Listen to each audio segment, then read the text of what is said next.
Consumer protection act 2005, Punjab consumer protection act 2005, और उसके तहत जो रूल्स बने हैं जो कि प्रोसीजर को डिफाइन करते हैं वो है पंजाब कंज्यूमर प्रोटेक्शन रूल्स 2009। 2005 में कानून बना और 2009 में उसके रूल्स बने। अब कंज्यूमर प्रोटेक्शन लॉ का ऑब्जेक्टिव क्या है? मैंने जो अपने असातिज़ा से सीखा कि कानून पढ़ना कैसे है। आप लोगों को कानून पढ़ना आना चाहिए। जब आप किताब खोलें तो आपको पता होना चाहिए कि किताब है क्या, बोल क्या रही है। किताब अपने मतलब खुद बताएगी। जब आप कानून का टाइटल देखते हैं, consumer protection act, civil procedure code, criminal procedure code, आपको इनका एक एक वर्ड बता रहा होगा इस कानून में बात क्या की जाने वाली है। जब इधर कहा गया कि ये पंजाब कंज्यूमर प्रोटेक्शन एक्ट है, इट मींस कि यहां से एक इन्फ्रेंस ड्रॉ होती है कि हम पंजाब के कानून की बात कर रहे हैं। और वो कानून किस चीज का है? कंज्यूमर के तहफ्फुज का, सारिफ के तहफ्फुज का कानून। जब आप ये माइंड सेट लेके जाएंगे और पढ़ने लगेंगे कानून को, तो आपको बेहतर तरीके से पता चलेगा कि कानून आगे क्या कहने वाला है। फिर आप अपनी कॉमन सेंस डिवेलप करते हैं, और कॉमन सेंस अप्लाई करते हुए जब आप कानून को पढ़ते हैं तो कानून आपको बेहतर तरीके से अपने मानी खोल के बता रहा होता है। सो जब कंज्यूमर प्रोटेक्शन एक्ट की हम बात करते हैं तो कंज्यूमर प्रोटेक्शन एक्ट के अंदर हमने देखा कि इसका प्रीएम्बल जो है वो एक्सप्लिसिट है, वो सब बातें खोल देता है, वाजे कर देता है। और वो बातें क्या है कि ये कानून बनाया गया है protection and promotion of consumer rights, सार्फिन के हकूक का तहफ्फुज और उसको प्रमोट करने के लिए ये कानून बनाया गया। ये कानून बनाया गया 1985 की गाइडलाइंस थी यूनाइटेड नेशन की ऑन कंज्यूमर राइट्स। ये उन कानून उसकी इंप्लीमेंटेशन के लिए बनाया गया। अब मैंने जब आपको कहा कि केस लॉज की अगर हम बात करें तो केस लॉज हमें स्कोप या बियॉन्ड कर देते हैं या लिमिट कर देते हैं scope.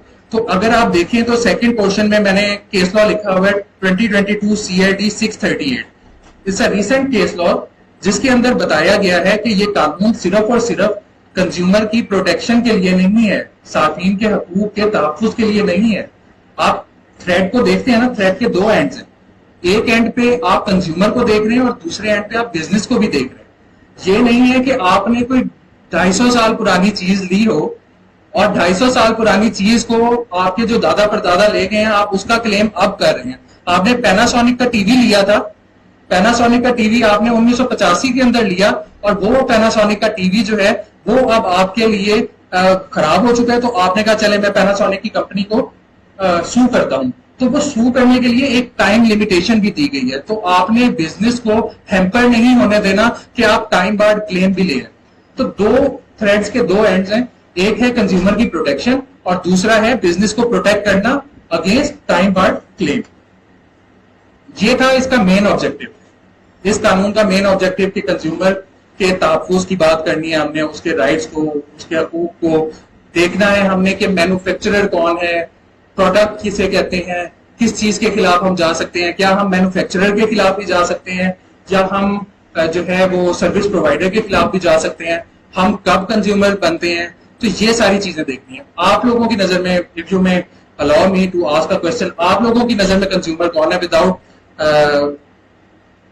Take a side of this slide आप बताएंगे।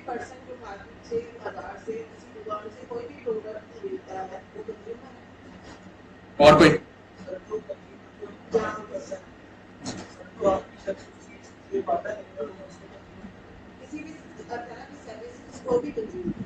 अच्छा, कंज्यूमर किस तरह के होते हैं, कितनी तरह के होते हैं? एक ही कंज्यूमर होता है या मुख्तलिफ तरीके के कंज्यूमर भी होते हैं?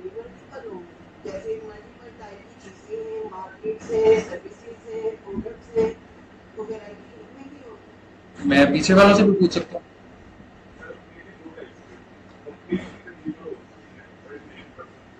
एग्जैक्टली। जब हम पर्सन की बात करते हैं ना तो पर्सन के अंदर हर वो शख्स आ जाता है जो नेचुरल पर्सन भी है और जो आर्टिफिशियल पर्सन भी है। आर्टिफिशियल पर्सन कौन है? जो कि पर्सन से हट के अपनी एंटिटी रखता है। तो कंज्यूमर के कानून के अंदर कुछ रिक्वायरमेंट बताए गए कि आप कब कंज्यूमर के लिए क्वालिफाई करते हैं, और ये वो थिन लाइन है जो आप लोगों को बीइंग प्रैक्टिसिंग लॉयर पता होनी चाहिए। ये आपका डिफेंस भी बनाएगी, ये आपका अटैक भी बनाएगी। ये आपका डिफेंस भी बनाएगी और ये आपका अटैक भी बनाएगी। अगर आप लोग किसी कंपनी के रिटेनरशिप पे चले जाते हैं तो ये डेफिनेशन आपको वहां पे प्रोटेक्ट भी करेगी। अगर आप कंपनी की रिटेनरशिप पे नहीं जाते और आप किसी अपने खानदान वालों के बंदे, जैसे सारे एक्सपेक्ट कर रहे होते हैं कि यार हमारा घर का टीवी लिया, वॉशिंग मशीन ली, वो खराब होगी, इसके खिलाफ कुछ करो, कोई लीगल नोटिस भेजो, तुम किस बात के वकील हो? तो वो जिस बात के वकील है वो इसी बात के वकील है कि हमें पता होना चाहिए कि आया हमारे घर वाले जो है वो या हमारे खानदान वाले वो कंज्यूमर की डेफिनेशन में फॉल करते भी हैं या नहीं। जब हम कंपनी की तरफ से होंगे तो हम देखेंगे कि आया जो हमारे खिलाफ क्लेम लेके आया है क्या वो कंज्यूमर की डेफिनेशन के अंदर फॉल भी करता है या नहीं करता। अब हम वर्ड बाय वर्ड इसको पढ़ते हैं क्योंकि जरूरी है इसको वर्ड बाय वर्ड पढ़ना। मैंने एम्फेसिस ऐड कर दी है, मैंने फोकस कर दिया है, जिन वर्ड्स के ऊपर हमने फोकस करना है वो आप देख लीजिएगा। Section 2C of the act है जो कि रेगुलेट करता है, कंज्यूमर की डेफिनेशन को डिफाइन करता है। कंज्यूमर मीन्स अ पर्सन और entity. Person a single individual, entity जैसे उधर भाई ने कहा कि एंटिटी कोई कंपनी भी हो सकती है, कोई ऐसा बंदा जिसकी अपनी शनाख्त हो, कोई ऐसा आर्टिफिशियल बंदा जिसकी अपनी शनाख्त हो जैसा कि कंपनी। बायज और ऑब्टेन्स ऑन लीज, बायज और ऑब्टेन्स ऑन लीज। आपने ट्रांसफर ऑफ प्रॉपर्टी एक्ट अपनी प्रैक्टिस के अंदर, अपनी स्टडीज के अंदर पढ़ा होगा। कितनी तरीके के मोड्स हैं किसी चीज को डिस्पोज ऑफ करने के।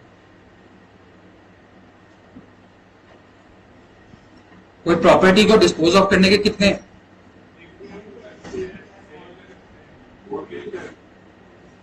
गिफ्ट, सेल, मॉर्गेज, एक्सचेंज और एक्सचेंज मैंने बता दिया। तो ये 4-5 तरह के मोड्स हैं।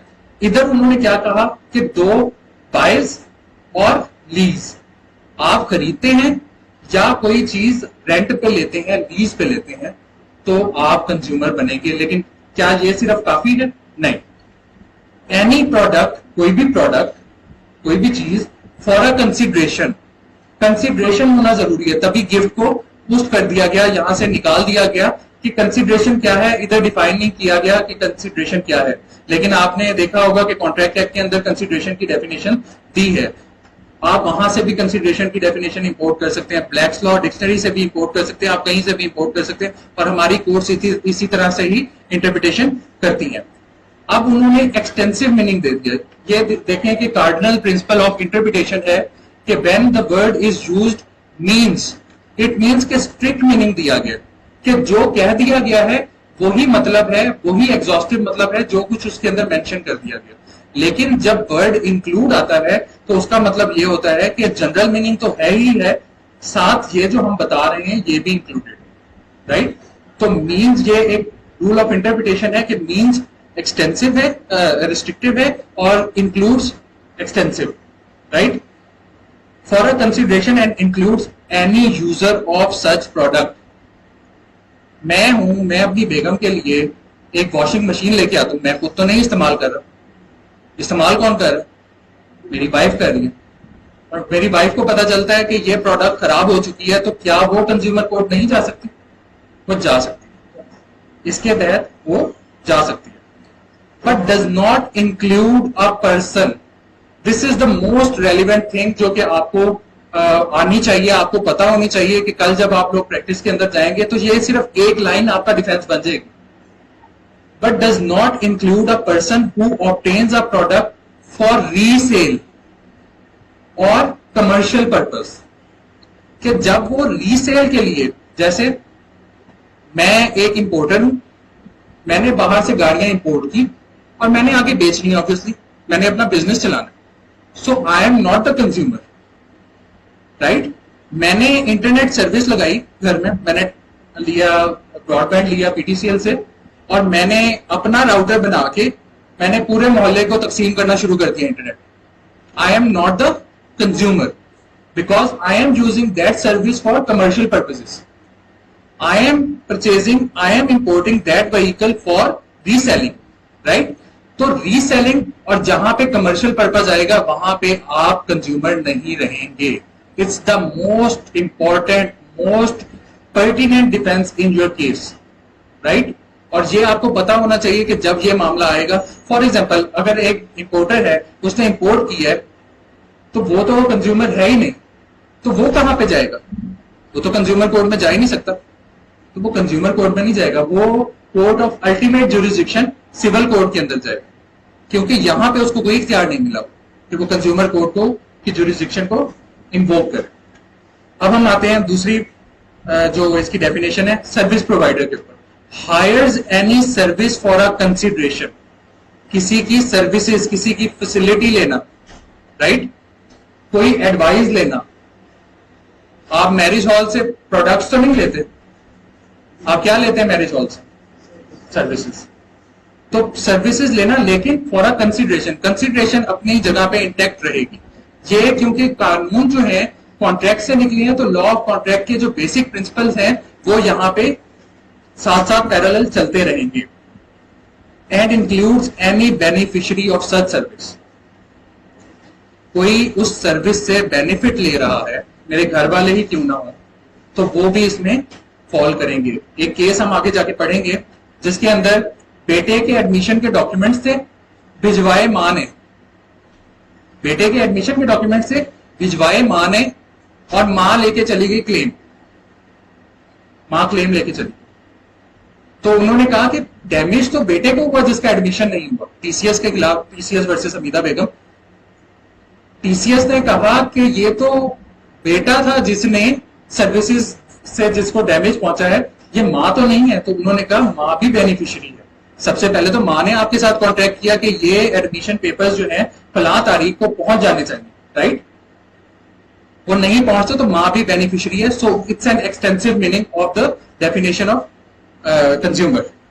अब हम एक्सप्लेनेशन पे आते हैं जो कि कमर्शियल पर्पस को डिफाइन करते हैं। अब क्या हर कमर्शियल पर्पस जो है वो हमें एक्सक्लूड कर देगा कंज्यूमर की डेफिनेशन से? नहीं। अब यहां पे डेफिनेशन के अंदर एक्सप्लेनेशन उन्होंने specifically the, commercial purpose does not include use by a consumer of product bound and used by him only for the purpose of his livelihood as a self-employed person। मैंने एक गाड़ी purchase की, आजकल आपने देखा है उबर, कारीन के ऊपर लोग गाड़ियां अपनी चला रहे हैं। मैं बीइंग सेल्फ एम्प्लॉयड पर्सन, मैं अपने घर के रोजगार के लिए वो गाड़ी चला रहा हूं, तो आप क्या उसको कमर्शियल पर्पस का नाम दे देंगे?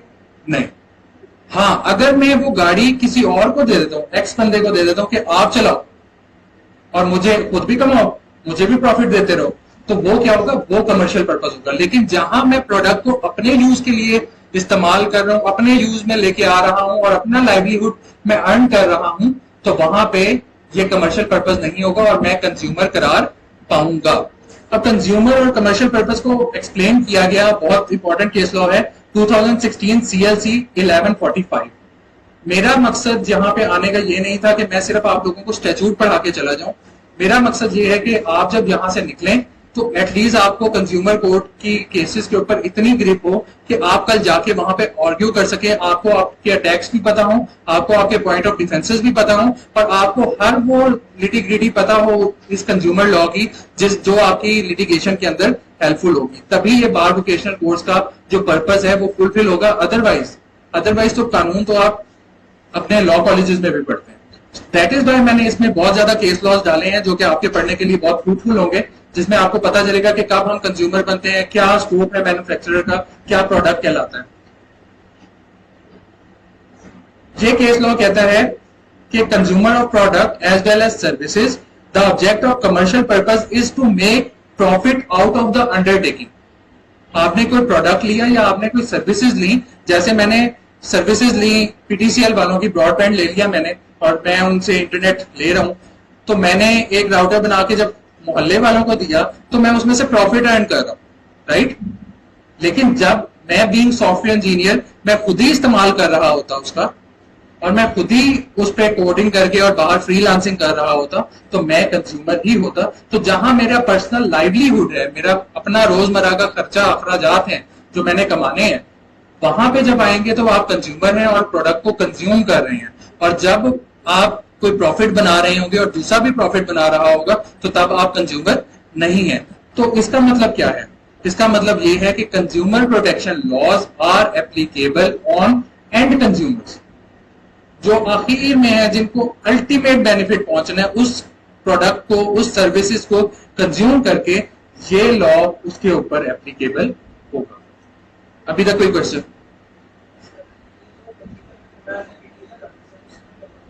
रिटेलर किस लिए आता है? रिटेलर का मतलब ही ये है कि उसने रीसेलिंग करनी है, राइट?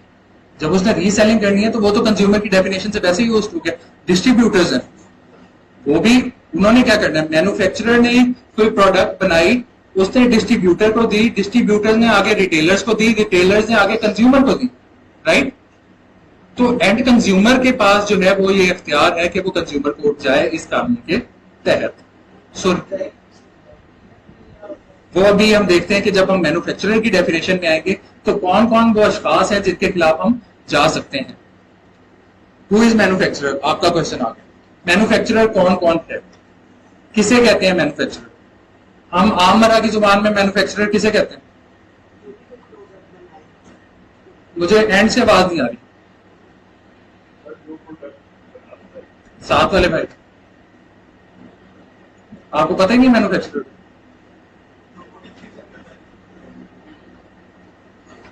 मैन्युफैक्चरर की डेफिनेशन उन्होंने वाइड कर दी, बहुत वाइड की है कि आपका जो क्वेश्चन है वो इसके अंदर कवर हो जाता है।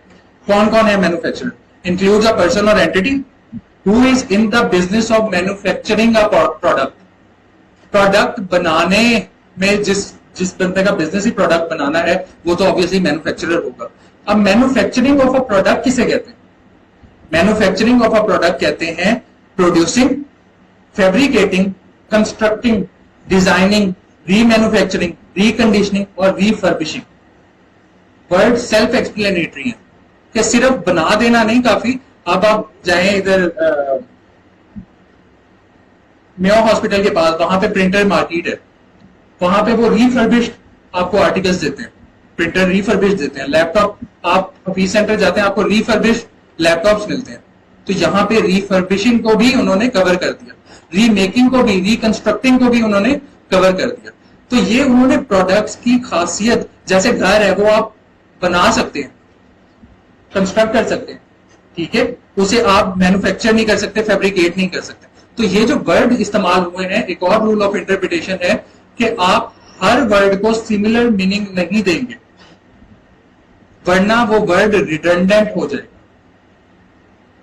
ये रूल ऑफ इंटरप्रिटेशन है कि जब कोई कानून के अंदर एक वर्ड स्पेसिफिकली यूज किया गया, उसका ये मतलब नहीं कि उसको पिछले के सिनोनिम के तौर पे इस्तेमाल किया गया, ऐसा बिल्कुल नहीं।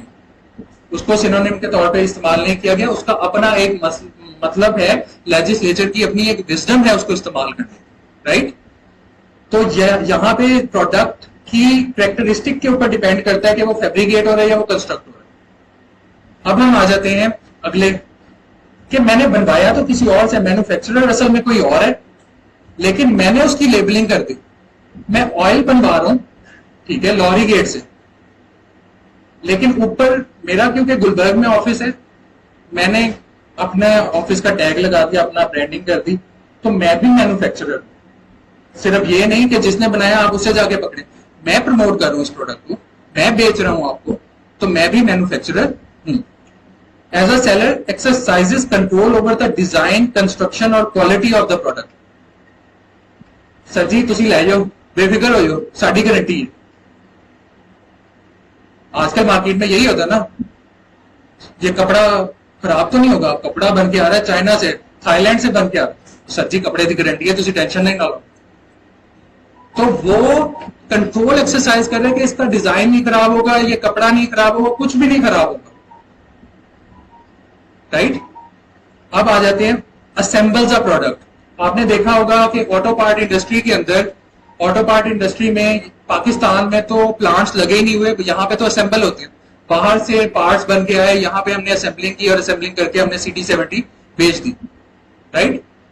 तो जब हमने CD70 बेची तो यहाँ पे जो असेंबल कर रहे हैं, क्या वो लोग मैन्युफैक्चरर नहीं? बजाते खुद इंजन जो है वो एक प्रोडक्ट है, लेकिन जब मैं इंजन को किसी मोटरसाइकिल में या मोटर कार के अंदर इस्तेमाल करूंगा, क्या मैं मैन्युफैक्चरर नहीं रहूंगा?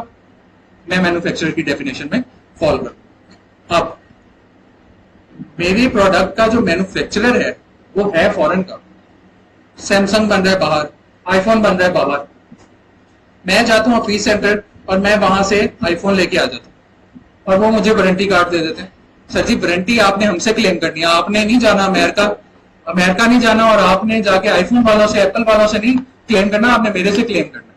तो वो दुकानदार भी मैन्युफैक्चरर है जो कि एडमिनिस्टर कर रहा है वारंटी को, ठीक है। या मैं कोलैबोरेशन करता हूं एक फॉरेन कंपनी के साथ, बनाए आप बेचूंगा मैं, मेरी ऑनरशिप है उनके साथ, तो तब भी मैं मैन्युफैक्चरर कहलाऊंगा। तो प्रोडक्ट जहां पे है, प्रोडक्ट, कंज्यूमर एंड मैन्युफैक्चरर, तीन चीजें याद रखेंगे आप, product, consumer and manufacturer. Manufacturer और कंज्यूमर के दरमियान जो लिंक है वो किस चीज का है, प्रोडक्ट। अब हम प्रोडक्ट को देखते हैं कि प्रोडक्ट क्या है और प्रोडक्ट को डैमेज कैसे पहुंचता है। प्रोडक्ट को वही मतलब दिया गया है जो मतलब सेल ऑफ गुड्स एक्ट 1930, आप लोगों ने पढ़ा होगा sale of goods act, partnership act के साथ आता है सेल ऑफ गुड्स एक्ट भी, और उसके अंदर बताया गया है। तो अब आपको समझ जाना चाहिए कि सेल ऑफ गुड्स एक्ट जो है, गुड्स किस चीज से रिलेटेड है, मूवेबल प्रॉपर्टी से रिलेटेड है। गुड्स किससे रिलेटेड है, मूवेबल प्रॉपर्टी से रिलेटेड है, तो प्रोडक्ट भी मूवेबल प्रॉपर्टी से रिलेटेड होगा। हमारी सोच तो यही रुक जाएगी, लेकिन जब हम कानून पढ़ेंगे तो हमें पता चलेगा कि प्रोडक्ट सिर्फ मूवेबल प्रॉपर्टी तक नहीं है, इमूवेबल प्रॉपर्टी पे भी एक्सपेंड होता है। Product has the same meaning as assigned to the words goods in the sale of goods act 1930 and includes products which have been subsequently incorporated into another product। मैंने आपको मिसाल दी कि engine खुद बजाते खुद एक प्रोडक्ट है, उसको जब मैंने मोटरसाइकिल के अंदर डाला तो मोटरसाइकिल एक इंडिपेंडेंट प्रोडक्ट बन, तो मोटरसाइकिल इटसेल्फ भी प्रोडक्ट है।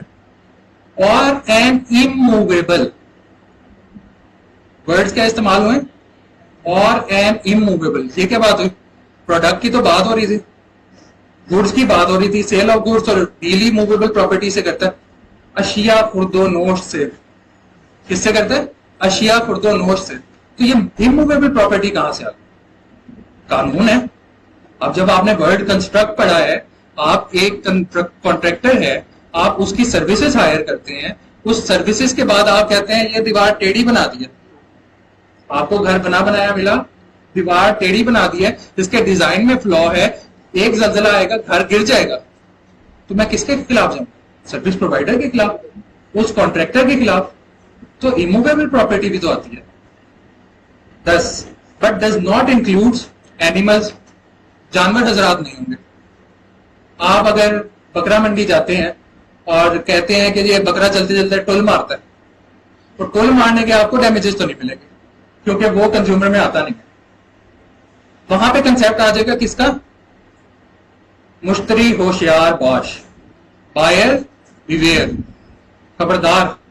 मुझे लगता था ये जो वर्ड है ना मुश्तरी होशियार बाश, ये पुलिस की परेड के अंदर इस्तेमाल होता है। जब मैं कानून में आया, कानून का तालिब इल्म बना, तो मुझे पता चला नहीं नहीं ये कानून का वर्ड है, मुश्तरी होशियार बाश, buyer beware, caveat emptor. Natural fruits नहीं है, क्यों नहीं है, एनिमल्स क्यों नहीं है, जिंदगी का क्या भरोसा कब गुजर जाए, कभी भी मर जाते हैं, कोई वबा आ जाती है, बर्ड फ्लू हो जाता है। पेरिशेबल गुड्स है, फल जो है वो खराब हो जाते हैं। आपने सवाद से मंगवाए हैं सेब, यहां तक आते आते गल गए, अब भाई उस भेजने वाले का क्या कसूर। बीच में इतने अनफॉर्चुनेट सर्कमस्टांसेस आते हैं, कहीं पे बारिश पड़ रही है, कहीं पे धूप पड़ रही है, तो फोर्स मेजोर का कंसेप्ट कहां जाएगा। तो उन्होंने कहा ये खत्म ही करें, इस चीज को निकाल ही दें हम, और हम क्या करें, कंज्यूमर ये जो प्रोडक्ट है इसमें से नेचुरल एनिमल्स और नेचुरल फ्रूट्स वगैरह को निकाल देते हैं, और इनमें से जो रॉ मटेरियल निकलता है हम उसको भी निकाल देते हैं। लेकिन क्या नहीं निकलेगा, ये जो नेचुरल स्टेट के अंदर रहेंगे ना, गन्ने का रस निकाला तो छिलका रह गया, वो नेचुरल स्टेट के अंदर ही रह गया ना, लेकिन क्या उसमें से निकल गया, एक्सट्रैक्ट क्या निकला, जूस निकला, राइट। जो चीजें एनिमल्स और प्लांट से डिराइव होंगी वो प्रोडक्ट ही कहलाए जाएंगे। वरना तो आप दूध बेचने वाली कंपनीज के खिलाफ जाए ना, आप लेदर बनाने वाली कंपनीज के खिलाफ जाए ना, आप नेस्ले के खिलाफ तो जा ही ना सके, आप ट्रॉपिका के खिलाफ तो जा ही ना सके। नेस्ले ने बना दिया नेस्वीटा, बोन स्ट्रॉन्ग तो मैं स्ट्रॉन्ग, बोन्स वाकई में स्ट्रांग हो रही है या नहीं हो रही। अब ये तो किसी को मार मूर के पता चलेगा या हड्डी तोड़वा के पता चलेगा कि कितनी देर बाद टूटती है, लेकिन बिकॉज उन्होंने वहां पे कैल्शियम डाला हुआ है, विटामिन डाले हुए हैं जो कि बोन्स को स्ट्रॉन्ग करते हैं, यू हैव द अथॉरिटी कि आप उसको किसी लेबोरेटरी से चेक करवाएं। अगर लेबोरेटरी में पता चल जाता है कि ये सारा मिसरिप्रेजेंटेशन हुई है, फॉल्स है, डिसेप्टिव मार्केटिंग चल रही है, तो फिर आप उनके खिलाफ केस फाइल कर सकते हैं, राइट। बच्चे ने दूध पिया, पेट खराब हो गया, दूध के डब्बे में से आपने वो डोनो वर्सेस स्टीवनसन पढ़ा होगा केस, जिसके अंदर से वो एक जो है ना स्नेल निकला था, बाकी हाथ निकली थी उसकी, तो वो क्या था, यही तो था।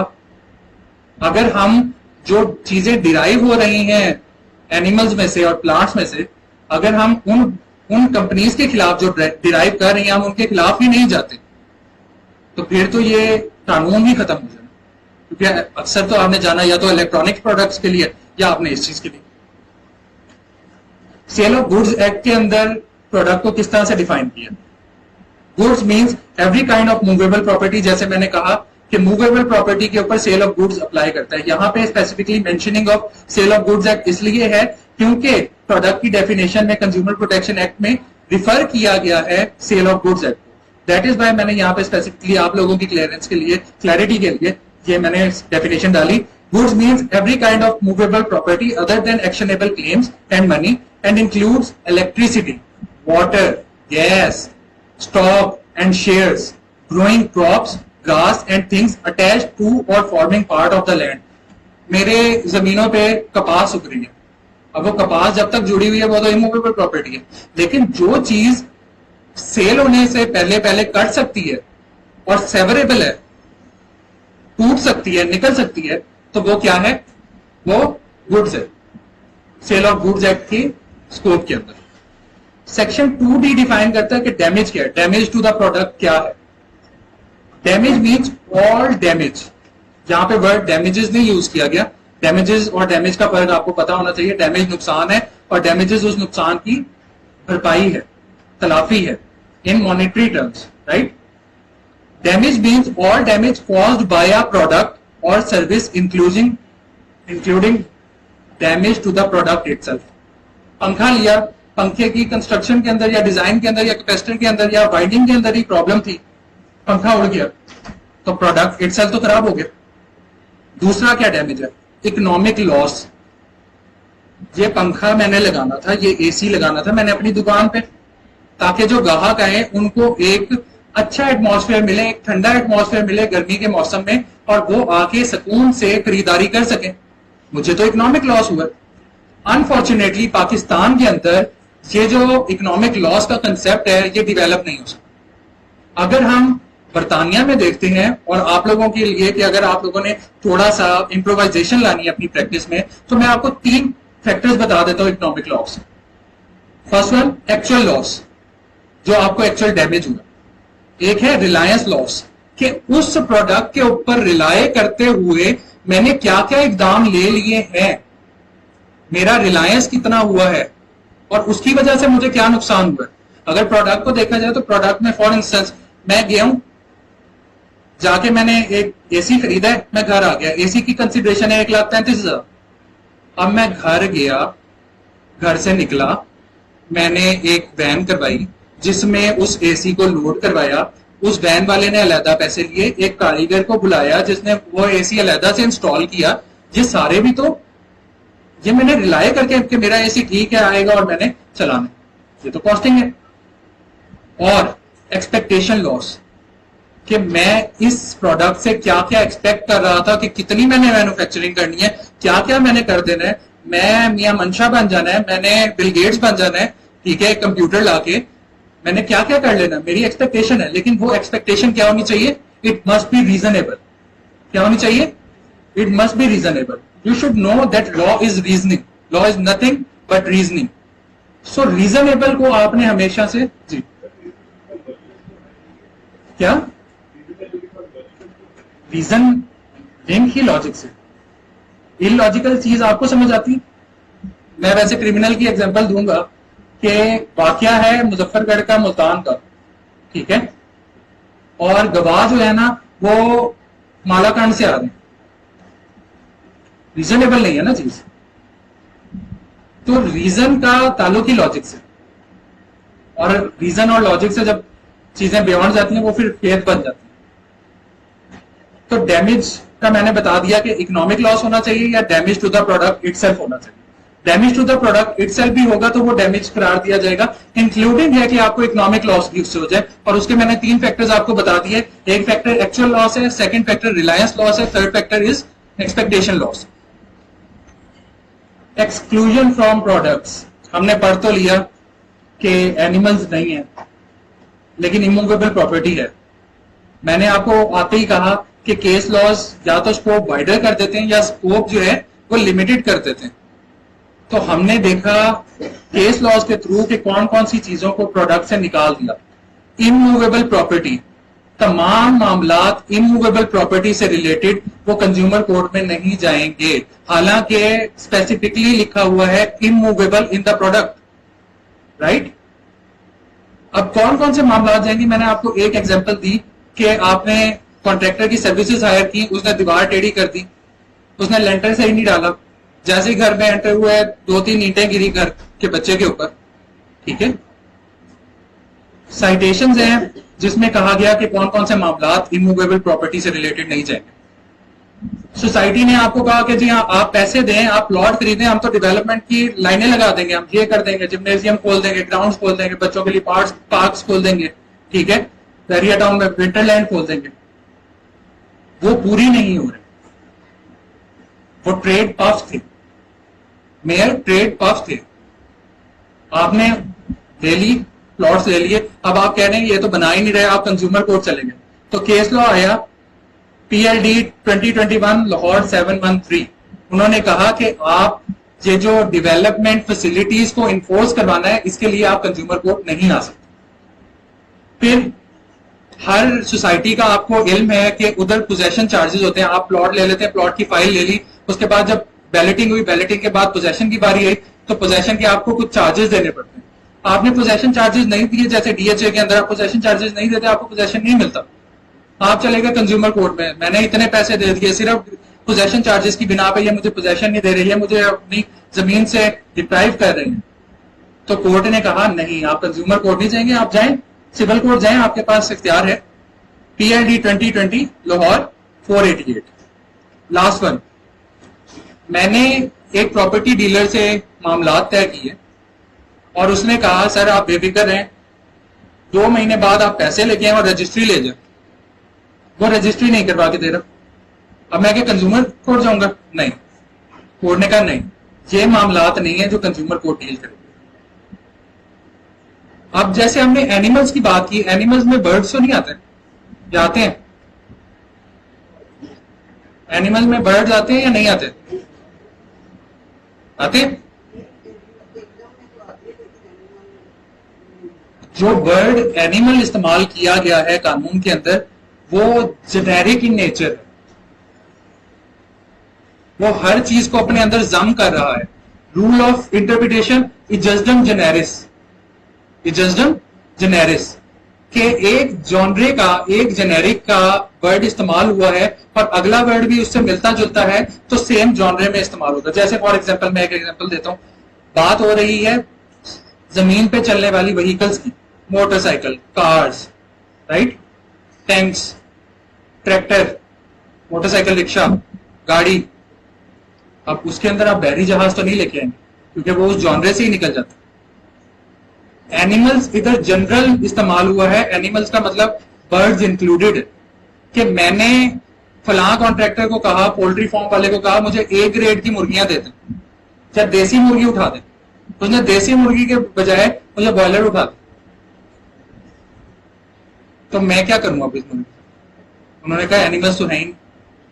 आप जाएं सिविल कोर्ट में, आप सिविल कोर्ट में जाके स्पेसिफिक परफॉर्मेंस का दावा करें, डैमेजेस का दावा करें, आप कंज्यूमर कोर्ट नहीं आएंगे क्योंकि प्रोडक्ट की डेफिनेशन में नहीं। अब आ जाते हैं लाइबिलिटी ऑफ मैन्युफैक्चरर। मैन्युफैक्चरर कब कब लाइबल है? मैन्युफैक्चरर लाइबल बता दिया उन्होंने कि जब उसके प्रोडक्ट की डिफेक्टिवनेस से आपको नुकसान पहुंचे, डैमेज हो, सो मैन्युफैक्चरर के खिलाफ जाने के लिए 4 इंग्रेडिएंट्स कौन से हैं?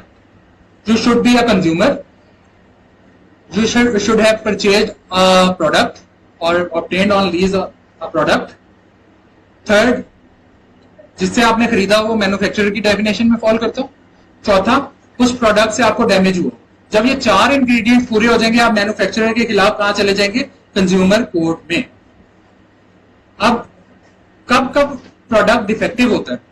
याद रखिएगा कि मैंने आपको वो जो इस प्यार को मैं क्या नाम दूं, इस प्यार को आप कंज्यूमर और मैन्युफैक्चरर का नाम तो दे रहे हैं, लेकिन इन प्यार की प्रॉक्सिमिटी नहीं डिफाइन करेगी कि आपको डैमेज हुआ है या नहीं. आपको प्रोडक्ट की नेचर और उसकी कैरेक्टरिस्टिक्स भी बताएगी कि आपको डैमेज हुआ भी है या नहीं. आपने कॉटन बर्ड ले ली, ठीक है, एक साइड तो उसकी ठीक थी, दूसरी साइड सही नहीं थी. अब इससे आपको क्या डैमेज हुआ? दूसरी साइड इस्तेमाल कर लो ना भाई. तो प्रोडक्ट के साथ डैमेज जरूरी है और प्रोडक्ट का डिफेक्टिव होना जरूरी है. प्रोडक्ट डिफेक्टिव कब होगा? जब उसकी तामीर व तश्कील, कंस्ट्रक्शन और कंपोजिशन के अंदर डिफेक्टिवनेस आ जाए, जब उसके डिजाइन के अंदर डिफेक्टिवनेस आ जाए, डिजाइन कोई ऑल्टरनेट डिजाइन मार्केट में अवेलेबल हो जिससे वो डैमेज कंट्रोल हो सकता है. आपने मैन्युफैक्चरर ने वो वाला डिजाइन नहीं उठाया, अपना ही डिजाइन लॉन्च करवा दिया जिसकी वजह से लोगों को नुकसान उठाना पड़ा. तो डिफेक्टिव इन डिजाइन. उसने आपको इस्तेमाल करने का तरीका कार नहीं बताया. एक हैजर्डस सी चीज है, आप केमिकल्स लेने जाते हैं, आपको कह देते हैं कि यार मुंह पे मास्क चढ़ा लेना, हाथ पे आपने ग्लव्स चढ़ा लेने, कोई वार्निंग ही नहीं दी. तो इनएडिक्वेट वार्निंग की वजह से आपके हाथ जल जाते हैं. फिर जो उसने वार्निंग दी, आपने वो वार्निंग सारी इस्तेमाल की, आपने उसके साथ कंफॉर्मिटी भी की, लेकिन वो वार्निंग जो प्रोडक्ट से रिलेटेड थी, प्रोडक्ट ही कंफर्म नहीं कर सकी उस वारंटी को. मैंने तो आपके कहे हुए ग्लव्स भी इस्तेमाल कर लिए, लेकिन वो प्रोडक्ट था ही इतना खतरनाक कि वो उसने ग्लव्स भी जलाए और मेरे हाथ भी जलाए. तो ये 4 इंस्टेंसेस हैं जिसकी बिना पर आप मैन्युफैक्चरर को के प्रोडक्ट को डिफेक्टिव कह सकते हैं. तामीर और तश्कील, कंस्ट्रक्शन एंड कंपोजिशन, उसका डिजाइन खराब है, उसने वार्निंग नहीं दी आपको, एंड फोर्थ वन, वार्निंग तो दी लेकिन उसकी प्रोडक्ट ही वार्निंग के साथ कंफर्म नहीं कर. तो ये वो चीजें हैं जिसकी बिना पर आप मैन्युफैक्चरर के खिलाफ जा सकते. मैन्युफैक्चरर की ड्यूटी क्या है, ये बहुत इंपॉर्टेंट है आप लोगों के लिए. अब मुझे पता नहीं क्यों लग रहा है कि कल आप लोग जब जाएंगे ग्रोसरी स्टोर में या संडे को आप लोग कोई ग्रोसरी करने जाते हैं तो आपने सबसे पहले ये 3 ड्यूटीज 4 ड्यूटीज ही देखनी है. उन्होंने बताया नहीं बताया, मैं कल ही केस करूं, मेरा पहला केस मैं खुद ही बुक करूंगा. और वो कौन कौन सी है? Duty of disclosure. आपने कंपोनेंट्स बताने. आपने देखे कभी आप एबट के कोई मेडिसिन लेने जाए, कोई सर्वेक्सी वगैरह लेने जाए, तो उन्होंने बताए होते हैं इंग्रेडिएंट्स, इसमें विटामिन ए भी है, बी भी है, सी भी है, ठीक है, प्रोडक्ट्स बताए होते हैं. आप कोई कॉर्नफ्लेक्स वगैरह लेने जाते हैं तो वो इंग्रेडिएंट्स बता देते हैं, इतना शुगर है, इतनी फैट है, ठीक है. तो यहां उन्होंने कहा है आपने डिस्क्लोज करने हैं, कंपोनेंट्स डिस्क्लोज करने, आपने पार्ट्स डिस्क्लोज करने. आप देखते हैं गाड़ी के साथ एक मैनुअल भी आता है, फ्रिज के साथ एक मैनुअल भी आता है, उसके अंदर सारी इंफॉर्मेशन दी होती है. वो उसकी ड्यूटी है डिस्क्लोज करना, वो हम पे एहसान नहीं कर रहा. कंपोनेंट्स बताने हैं, पार्ट्स बताने हैं, इंग्रेडिएंट्स बताने हैं, क्वालिटी बतानी है और date of manufacture and expiry of product बताना. याद है आपको कि जलाल सन्स के खिलाफ पंजाब फूड अथॉरिटी ने एक एक्शन लिया था और उनकी प्रोडक्ट्स को बैन कर दिया था. क्यों? क्योंकि उसके ऊपर एक्सपायरी प्रोडक्ट नहीं थी, एक्सपायरी डेट नहीं थी.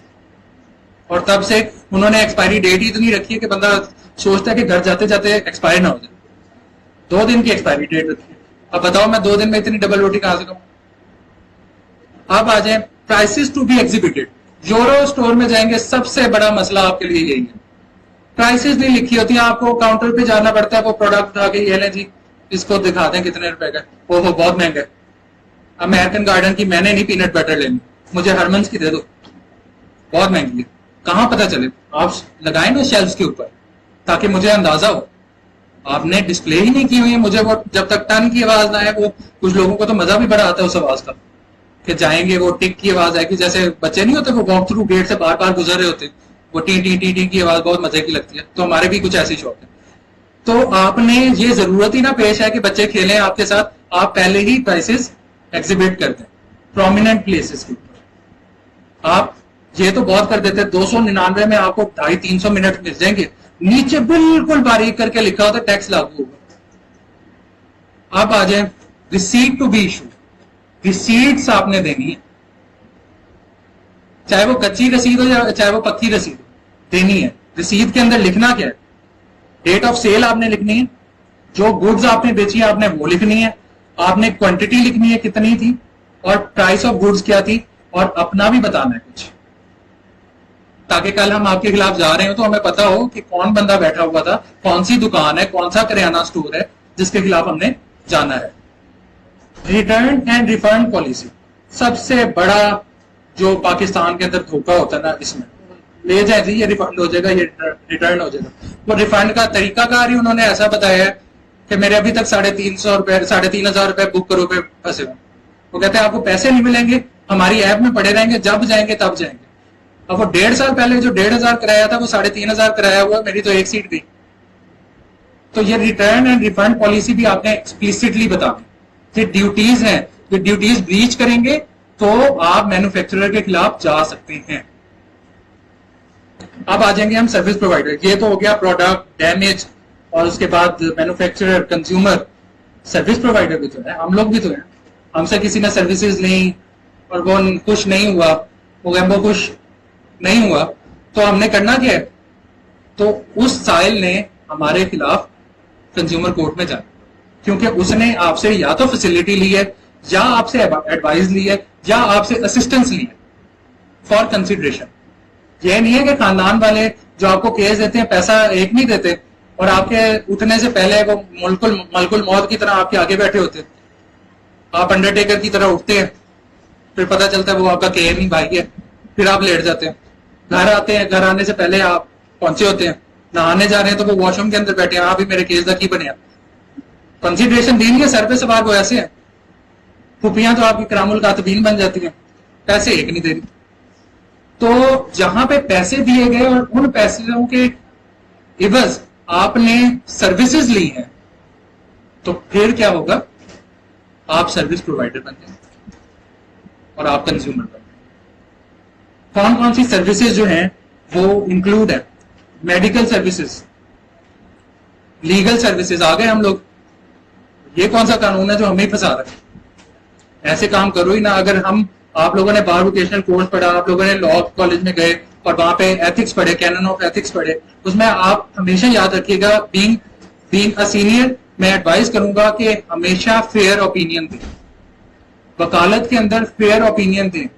कोई क्लाइंट आपका नहीं भागेगा अगर आप उसको बता देंगे कि तुम्हारा केस नहीं बनता, कोई क्लाइंट नहीं भागेगा। आप कानूनदान पे जाते हैं, वहां पे बहुत सीनियर वकील के इंटरव्यूज हैं, आप उनको सुने, वो कहते हैं हमारा आज तक कोई क्लाइंट नहीं भागा, और जब वो भागेगा, आपने उसे कह दिया आपका केस नहीं बनता, वो दूसरे वकील के पास चला जाएगा, दूसरे वकील ने केस कर दिया और तबाह कर दिया केस, वो वापस आएगा आपके पास कि आपने जो कहा था कि केस नहीं बनता बिल्कुल ठीक कहा था, और वो क्लाइंट आपका ऐसे पक्का होगा जैसे मुगले आजम की मूवी में अनारकली पक्की हुई थी, चुनवा दी गई थी, वो भी हटी नहीं। तो आपने इस चीज का ख्याल रखना है कि हमेशा फेयर रहना, ठीक है। तो जब फेयर रहेंगे तो गलत कुछ नहीं होगा, गलत कुछ नहीं होगा तो कंज्यूमर कोर्ट नहीं जाएंगे। अच्छा, अपना ओवरलैपिंग कुछ चीजें हैं लीगल सर्विसेज के लिए। आपने देखा कि बार काउंसिल भी है हमारे खिलाफ, तो कंप्लेंट उधर भी जा सकती है। तो फर्क क्या आया, रेमेडीज का फर्क आया। बार काउंसिल में आपका लाइसेंस सस्पेंड होगा या कैंसिल होगा, डैमेजेस तो नहीं मिलेंगे, तो डैमेजेस कहां से मिलेंगे। तो बार काउंसिल एक्ट के अंदर तो कहीं एक्सक्लूसिविटी भी नहीं है कि आप वकीलों के खिलाफ आएंगे ही हमारे पास, ना कोई सेक्शन 9 वाला इंप्लाइड बार और एक्सप्रेस बार है। तो आप दोनों साइमल्टेनियसली भी एक्सरसाइज कर सकते हैं। लेकिन कुछ सर्विसेज हैं जिनके खिलाफ आप साइमल्टेनियसली एक्सरसाइज नहीं कर सकते, वो कौन सी है। एक और rule of interpretation, special law prevails over general law, right. General law चाहे बाद में आया हो, जैसे 2001 में एक कानून आता है और कंज्यूमर प्रोटेक्शन एक्ट 2005 में आता है, इलेक्ट्रिसिटी एक्ट 1910 है, लेकिन इलेक्ट्रिसिटी एक्ट अपने सब्जेक्ट के ऊपर स्पेशल लॉ है। अपने सब्जेक्ट के ऊपर स्पेशल लॉ है, तो कौन सा प्रिवेल करेगा? इलेक्ट्रिसिटी लॉ 1910, क्योंकि वो अपने सब्जेक्ट के ऊपर स्पेशल लॉ है, चाहे वो पुराना है लेकिन वो प्रिवेल करेगा। अब हम देखते हैं health care service provider, Punjab health care commission, medical tribunal, Pakistan medical council. उधर एक्सक्लूसिविटी दी हुई है कि आपने हेल्थ सर्विस प्रोवाइडर के खिलाफ जाना है तो पंजाब हेल्थ केयर कमीशन के खिलाफ के पास ही जाना है, आपने किसी और फोरम पे नहीं जाना। तो मेडिकल सर्विसेज तो निकल गई, लेकिन इसका मतलब क्या है कि जो लेबोरेटरीज टेस्ट करती हैं और गलत रिपोर्टें बना के भेज देती हैं, तो उनके खिलाफ हम डैमेजेस नहीं क्लेम कर सकते। वो तो सर्विस प्रोवाइडर नहीं है ना, मेडिकल सर्विस प्रोवाइडर, वो तो चेक करके देती है ना। फिर बैंकिंग फैसिलिटी, ये सबसे इंपॉर्टेंट चीज है। फाइनेंशियल इंस्टीट्यूशन और recovery of finances ordinance 2008, it's a very thin line, very thin line. उधर 3 लोग हैं, finance facility, first of all customer, यहां कंज्यूमर, फाइनेंशियल इंस्टीट्यूशन, यहां पे सर्विस प्रोवाइडर, उधर फाइनेंस फैसिलिटी, इधर सिर्फ फैसिलिटी। तो जब बैंकिंग का मामला आएगा, हर बैंकिंग का मामला नहीं, जहां पे आपने फाइनेंस फैसिलिटी अवेल की हुई है, आप कस्टमर की डेफिनेशन में फॉल कर रहे हैं, आप फाइनेंशियल इंस्टीट्यूशन है। आई डोंट थिंक सो कि अभी मेरे ख्याल से वो बैंकिंग का जो ओवरव्यू था वो लेक्चर हो गया आप लोगों का। ये चीज आपको वहां पे और बेहतर तरीके से समझ आएगी। जब ये 3 इंग्रेडिएंट्स पूरे होंगे तो आप कंज्यूमर कोर्ट में नहीं जाएंगे, आप कहां पे जाएंगे? अभी मैं आपको 1-2 केस लॉज वो भी दूंगा जहां पे आप बैंक के खिलाफ कंज्यूमर कोर्ट में भी जा सकते। देखो जरा सब्र करो, बहुत कुछ है। इलेक्ट्रिसिटी 1910 का कानून, मीटरिंग का मसला है, नेपरा का कानून, नेपरा एक्ट, उसने इलेक्ट्रिक इंस्पेक्टर को जो है वो एक प्रोविंशियल अथॉरिटी बना दिया। तो मीटरिंग का मसला है या बिलिंग का मसला है, आपको डैमेज हो रहा है, आप किधर जाएंगे? कंज्यूमर कोर्ट नहीं जाएंगे, आप कहां जाएंगे? इलेक्ट्रिक इंस्पेक्टर के पास, क्योंकि एक्सक्लूसिविटी है। फिर लास्ट है gas oil, OGRA, oil and gas regulatory authority. फिर 2016 में एक कानून आया, gas protection from theft control and recovery act, उसमें बकायदा तौर पे लिखा हुआ है कि अगर आपका बिलिंग वगैरह से रिलेटेड मामला है तो आप गैस कोर्ट्स के अंदर जाएंगे, रादर देन कंज्यूमर कोर्ट में आप नहीं जाएंगे। तो एक्सक्लूसिविटी, तो ये सर्विसेज, ये आपको पता होना चाहिए कि जब आप कंज्यूमर कोर्ट जाएंगे तो कहां आपकी बचत हो सकती है और कहां आप सक्सेसफुल हो सकते हैं। When you know the right remedy, आप उसे ही कॉन्फिडेंस के साथ अपने क्लाइंट को बताएंगे, और क्लाइंट का कॉन्फिडेंस देखिएगा और ट्रस्ट देखिएगा कि आपके ऊपर क्या होता है। लाइबिलिटी क्या है, ड्यूटी क्या है सर्विस प्रोवाइडर की? वही फॉल्टी और डिफेक्टिव सर्विसेज, जिससे मुझे डैमेज हुआ हो, जिससे मुझे डैमेज हुआ हो। मैंने घर में केबल की तार डलवाई या इलेक्ट्रिसिटी की तार डलवाई, ठीक है, कोई लोकल मैकेनिक पकड़ा, इलेक्ट्रिसिटी की तार डलवा दी, बच्चे को करंट लग गया, तार नंगी छोड़ गया था, तो मैं उस कारीगर के खिलाफ, उस मैकेनिक के खिलाफ या उस वर्कर के खिलाफ कंज्यूमर कोर्ट में जा सकता हूं, क्योंकि मुझे डैमेज हुआ और आपकी ना अहली की वजह से डैमेज हुआ। आपको नहीं पता, बच्चों वाला घर है, आप तारे नंगी छोड़ के जा रहे हैं। स्टैंडर्ड ऑफ प्रोविजन क्या है? सर्विसेज को आपने मैयर कैसे करना है? जैसे कोई स्पेशल एक्ट है ना, जैसे हमारा बार काउंसिल एक्ट है जिसमें बता दिया गया कैनन्स ऑफ एथिक्स हैं कि ये होना चाहिए, ये होना चाहिए, ये होना चाहिए, एक वकील के अंदर ये खूबियां होनी चाहिए, ये ड्यूटी टुवर्ड्स क्लाइंट है, ये ड्यूटी टुवर्ड्स कोर्ट्स है, तो वो ही मैयर होगा, वो ही स्टैंडर्ड होगा। लेकिन जब कोई कानून नहीं है, कोई स्पेशल कानून नहीं है इस हवाले से, तो फिर कौन सा होगा? फिर आपकी रीजनेबिलिटी के ऊपर आएगा, आपकी मंतक के ऊपर आएगा कि इस प्रिवेलिंग दौर में एक आम बंदा क्या एक्सपेक्ट करता है सर्विस प्रोवाइडर से। तो ये एक स्टैंडर्ड है। फिर duty of disclosure, duty of disclosure आपकी भी है। मैं आपकी सर्विसेज हायर कर रहा हूं, मुझे पता होना चाहिए आपकी कॉम्पिटेंसी क्या है, आपकी कैपेबिलिटीज क्या है, आपकी क्वालिफिकेशंस क्या है। और अगर आप सर्विसेज रेंडर करने में कोई प्रोडक्ट इस्तेमाल करें, उस प्रोडक्ट की क्या क्वालिटी है, ये मेरा राइट है बीइंग अ कंज्यूमर, ये मुझे पता होना चाहिए। And you can ask it from service provider. आप जाते हैं इमिग्रेशन वालों के पास चले जाते हैं, आप एचआर कंसल्टेंट के पास चले जाते हैं, पीछे लगी होती हैं बहुत बड़ी बड़ी तस्वीरें लगी होती हैं और उधर क्वालिफिकेशन लिखी होती है, मतलब कि उन्होंने कुछ भी किया होता है। ये वही वाला हाल होता है कि आप किसी साइकोलॉजिस्ट के पास जाए ना और उसे अपना दुख दर्द समझा रहे हो, तो वो अगर मेल होगा तो वो कहेगा मैं सिर्फ प्रेग्नेंट नहीं हुआ, बाकी सब कुछ हो गया, मुझे सब कुछ हुआ। तो वही हाल बाकियों का भी होता है कि जब वो कोई आपको चीज बेचने लगता है, उसने सब कुछ वो चीज की होती है, right. Restriction and exclusion, it is the most important clause, लेकिन जिसपे आज तक काम ही नहीं। आप पाकिस्तान लॉ साइट के ऊपर जाएंगे, आपको एक केस लॉ नहीं मिलेगा इन प्रोविजंस के ऊपर। अगर आपको डैमेज नहीं हुआ प्रोडक्ट से, जैसे मैंने कॉटन बर्ड की एग्जांपल दी, डैमेज नहीं हुआ तो आपको डैमेजेस भी नहीं मिलेगी। आपको क्या मिलेगी? कॉस्ट ऑफ द प्रोडक्ट मिलेगी, डैमेजेस नहीं मिलेंगी, कॉस्ट ऑफ द प्रोडक्ट मिलेगी, ठीक है। और प्रोहिबिशन, ये सबसे इंपॉर्टेंट लॉज मेरे ख्याल से। अगर आपने कॉन्ट्रैक्ट एक्ट पढ़ा हो, कॉन्ट्रैक्ट लॉ ऑफ कॉन्ट्रैक्ट पढ़ा हो और इवान मैकेड्रिक की बुक से पढ़ा हो, इसको मैं बड़े ही सिंपल एग्जांपल से भी समझाऊंगा। उसमें एक क्लॉज आती है एक्सक्लूजन क्लॉज, कि एक डोमिनेंट कॉन्ट्रैक्ट होता है और बंदा अपनी जो लाइबिलिटी है वो एक्सक्लूड कर देता है, खत्म कर देता है। जैसे आप अगर पार्किंग टिकट के ऊपर देखें तो कहते हैं गाड़ी चोरी होगी तो हमारा जिम्मा नहीं। अब आप उसकी नेचर ऑफ जॉब तो देखें, आपकी मैंने सर्विसेज हायर की है, मैं आपको 50 रुपए दे रहा हूं और आपका नेचर ऑफ वर्क क्या है कि जब गाड़ी वापस आएगी आप वो टिकट वापस लेके फाड़ेंगे और फिर गाड़ी को जाने देंगे। आपने बगैर टिकट फाड़े गाड़ी कैसे जाने दी? उसके पास तो थी ही नहीं टिकट।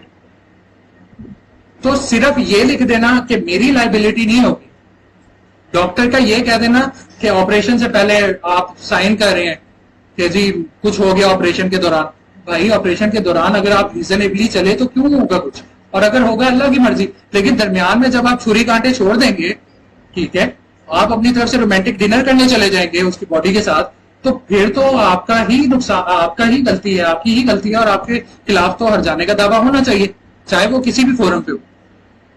सो रीजनेबलनेस मैयर रहेगा। और ये लिख देना कि हमारी लाइबिलिटी नहीं होगी। और कभी कभार आप सर्टिफिकेट्स पे देख लेते हैं नॉट फॉर कोर्ट पर्पजेस। क्यों भाई? हम तो देंगे, आपके ओरिजिनल साइन है, हमारे पास प्रूफ ही है। आपको कोर्ट का कहें, आजकल हमारी सोसाइटी ऐसी है जहां पे अदालत का नाम सुन लेती है उसके तो हाथ पैर कांप जाते हैं। तो चलो ऐसे ही सही, प्रूफ तो मिला। अनफेयर प्रैक्टिसेस, आपने वैसे मुझे बताएं ब्रेक होती है बीच में या नहीं होती? नहीं होती।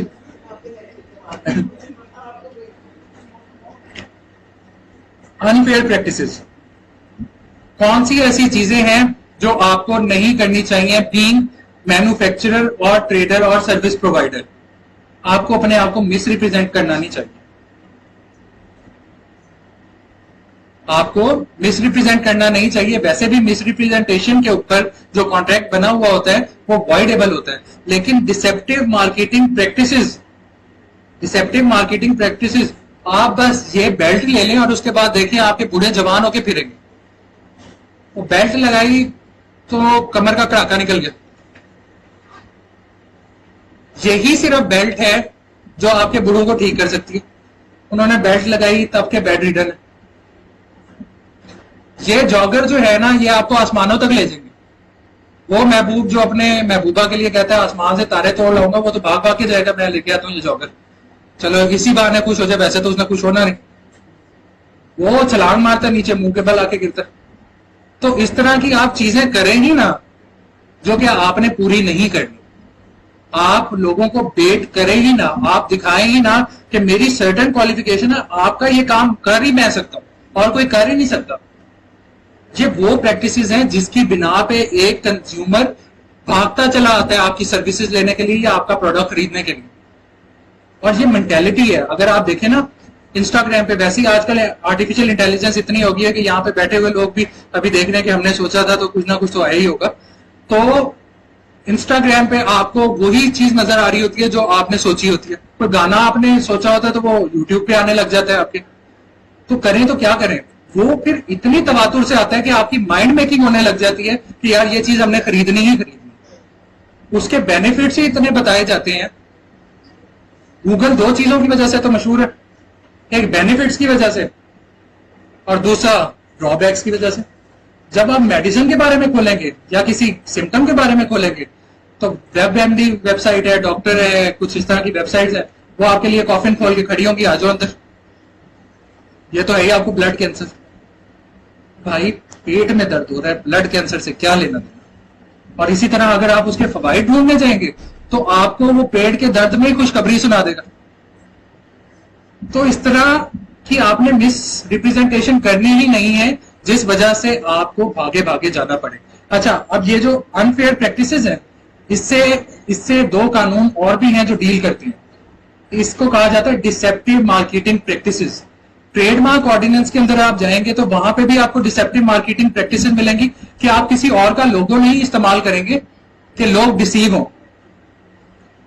क्या ये जो हिलाल है या ये जो ब्रूफिन है, ब्रूफिन को अगर आप ब्रफिन करके बेचेंगे, पाकिस्तानी कौम है ना, कुछ भी कर लेती है, यू को ए बनाया और बेच दिया। और हम एक कंसेप्ट है मोरॉन है ना हरी, ये टेस्ट है कि हम फटाफट जाते हैं, हाँ यार हमारा मरीज बड़ा बीमार है, यही कपड़ा दो, तो जाके देते हैं, वो ब्रूफिन का ना जायका आता है ना उसका फायदा आता है। तो ये वाली प्रैक्टिसेस आपने नहीं करनी, तो ट्रेडमार्क ऑर्डिनेंस लागू होता है। फिर एक और कानून है कंपटीशन एक्ट। क्या आप डिसेप्टिव मार्केटिंग प्रैक्टिसेस करके क्या आप लोगों को डिसीव कर रहे हैं और कार्टेल क्रिएट कर रहे हैं कि ये जो सारी इंडस्ट्री है ये मेरे काबू में आ जाए। जैसे नंबर 1 यूनिवर्सिटी, जिस पे एक यूनिवर्सिटी को फाइन हो चुका है कंपटीशन कमीशन से। कौन सी रैंकिंग, किसने रैंकिंग जारी की है, और उस वजह से आपके एडमिशंस कितने हुए, 50 लाख का फाइन हुआ। तो कंपटीशन कमीशन किससे है, वो एंटी कार्टेल कानून है। ट्रेडमार्क किससे है, वो ट्रेडमार्क की इंफ्रिंजमेंट से रिलेटेड है कि कोई आपकी गुड्स और सर्विसेज को पास बाय ना करके जाए, पासिंग ऑफ ना करे, राइट। वो ये लोगों को दिखाए ना कि ये मेरी ही प्रोडक्ट है, ठीक है। लेकिन ये जो है ये कंज्यूमर की प्रोटेक्शन से रिलेटेड है कि कंज्यूमर आपकी इन डिसेप्शंस की वजह से आपके साथ कॉन्ट्रैक्ट में एंटर हो। एक और अनफेयर प्रैक्टिस है और वो है डेट एडवर्टीजमेंट। जैसे मैंने आपको एग्जांपल दी यूफोन की, जैज की, के ऊपर लिखा होता है कि 299 में आपको पता नहीं दुनिया जहां की सारी खुशियां दे देंगे, 40 GB इंटरनेट, छोटा सा करके लिखा होता है 20 GB रात के 12 बजे से लेकर सुबह के 12 बजे तक, बिल्कुल छोटा सा करके लिखा होता है कि मतलब कि आपको वो जो है ना, एक मौलवी साहब है, मैं उनका नाम नहीं लूंगा, चांद देखते हैं वो, उनकी ऐनक की जरूरत पड़े वो देखने के लिए कि 0.20% टैक्स भी लागू होगा। तो आप तो अपनी तरफ से 300 का लोड करवाते हैं, आपको बाद में पता चलता है 350 का कराना था। तो ये बेट एडवर्टीजमेंट है कि आप लोगों को वो प्राइस ऑफर कर रहे हैं जिस पे आपने वो चीज बेचनी ही नहीं है, या वो मार्केट जो प्रिवेलिंग मार्केट है उसमें रीजनेबल ही नहीं समझी जा रही कि ये इस प्राइस पे चीज मिल भी सकती है। मेरा भी बचपन होगा, आप लोगों का भी बचपन होगा, एक टाइम पे वो 1 रुपए में 12 टॉफियां मिलती थी। अब मैं एक्सपेक्ट करूं कि वो 12 टॉफियां आज भी मुझे 1 रुपए की मिलेंगी, तो ये रीजनेबलनेस तो नहीं है। लेकिन कोई मुझे अगर ऑफर कर रहा है तो इट मीन्स दाल में कुछ काला है, दया पता लगाओ। अब हम आ जाते हैं आपके मेन क्रक्स पे, शायद जो मोबाइल यूज कर रहे हैं उनका ध्यान पड़ जाए। रेमेडीज क्या क्या है कंज्यूमर के पास? कंज्यूमर के पास एक रेमेडी है, अथॉरिटी के पास वो जाए। अथॉरिटी कौन है? DCO, district coordinating officer. किस चीज के लिए जाए कि मैन्युफैक्चरर ने अपनी ड्यूटीज ब्रीच की है, उसने डिस्क्लोज नहीं किया, जो ड्यूटी ऑफ डिस्क्लोजर थी उसने डिस्क्लोज नहीं किया, उसने रिसीट नहीं इशू की या उसको आदत ही नहीं है रिसीट इशू करने की, और लास्ट वन उसने जो प्राइसेस हैं वो एग्जिबिट ही नहीं की बिजनेस पे। ये 3 चीजें हैं जिस पे आप अथॉरिटी के पास जा सकते हैं, DCO के पास जा सकते हैं, और DCO उसको बुला के फाइन कर सकता है। कंपनसेशन नहीं मिलेगी इधर, आपको डैमेजेस नहीं मिलेंगे, राइट। अथॉरिटी के पास आपको डैमेजेस नहीं मिलेंगे, आपको सिर्फ फाइन करवा सकते हैं उसको। अब जो बेसिक रेमेडी जिसकी वजह से हम लोग सारे यहां पे आज इकट्ठे हुए हैं वो है claim before consumer court. Claim before consumer court आप किसके खिलाफ जा सकते हैं, बताइएगा अभी तक जो हमने पढ़ा है।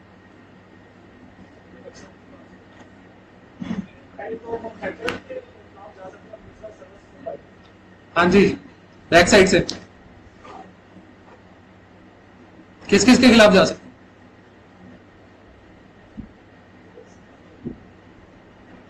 No answer. क्या सिर्फ मैन्युफैक्चरर और सर्विस प्रोवाइडर के खिलाफ ही जाया जा सकते हैं कंज्यूमर में? हाँ, वो तो मैन्युफैक्चरर की डेफिनेशन में आ गया। हर उस शख्स के खिलाफ आप जा सकते हैं, यहां पे वर्डिंग बड़ी इंपॉर्टेंट इस्तेमाल हुई है, person contravening the provision of the act. हर वो शख्स जो इस कानून की वायलेशन कर रहा है, जैसे आपने अनफेयर प्रैक्टिसेस देखी, वो जरूरी तो नहीं कि सिर्फ मैन्युफैक्चरर ही कर रहा हो, कोई ट्रेडर भी कर सकता है, ठीक है, तो आप उसके खिलाफ जा सकते हैं कंज्यूमर कोर्ट में। ये नीचे साइटेशन लिख लें, 2015 YLR 2362, ये आप लोगों को अवेलेबल होगी, सर अपलोड करेंगे इसको। इसमें कहा गया है कि आप सिर्फ मैन्युफैक्चरर और सर्विस प्रोवाइडर के खिलाफ नहीं जाएंगे, आप हर शख्स के खिलाफ जा सकते हैं जो कंट्रावीन करेगा प्रोविजंस को। कंज्यूमर कोर्ट की एस्टेब्लिशमेंट पढ़ लेते हैं, ये सरसरी सा इसको नजर डाल देते हैं कि कंज्यूमर कोर्ट ने जो प्रोविंशियल गवर्नमेंट है उसी ने एस्टेब्लिश करनी है। डिस्ट्रिक्ट जज या एडिशनल डिस्ट्रिक्ट जज जो है वही इसको प्रिजाइड करेगा, राइट। जुरिस्डिक्शन कहां कहां है? जुरिस्डिक्शन आप क्या हर कंज्यूमर कोर्ट में जा सकते हैं? लाहौर का वाकया आप बहावलपुर की कंज्यूमर कोर्ट में जाएंगे? नहीं। आपने सीपीसी के अंदर पढ़ा होगा सेक्शन 19 और section 20, jurisdiction over person and jurisdiction over subject matter, ठीक है, ये वही चीजें, जुरिस्डिक्शन ओवर पर्सन और जुरिस्डिक्शन ओवर सब्जेक्ट मैटर। इसका बेसिक असूल है कि जब इस तरह का कोई मामला होगा तो 3 तरह की कॉज ऑफ एक्शन होती है। डिफेंडेंट जहां पे रह रहा हो, जहां पे काम कर रहा हो, या जहां पे वो टेम्परेरीली रिजाइड कर रहा हो या परमानेंटली रिजाइड कर रहा हो या कैरी ऑन बिजनेस कर रहा हो, ठीक है। और दूसरी कौन सी है? कॉज ऑफ एक्शन पार्टली या होलली अराइज हो। और अगर बहुत सारे डिफेंडेंट्स हैं तो किसी एक डिफेंडेंट की रिहाइश गाह वाली जगह पे या उसके कारोबार वाली जगह पे आप केस फाइल कर सकते हैं। This is the territorial jurisdiction of consumer court. Settlement of claims, ये ना समझ आया तो मेरा आने का मकसद भी खत्म और आप लोगों को कंज्यूमर की प्रैक्टिस की भी नहीं समझ आएगी। ये इतना बारीक पॉइंट है कि जिसके ऊपर आज तक मेजॉरिटी ऑफ क्लेम्स जो है वो डिसमिस हुए कंज्यूमर कोर्ट। आपने तरीकाकार क्या है कि आपने कंज्यूमर कोर्ट में जाना कैसे? और मेरा वॉशिंग मशीन खराब होगी, मैं सीधा कंज्यूमर कोर्ट में चला जाऊंगा? नहीं।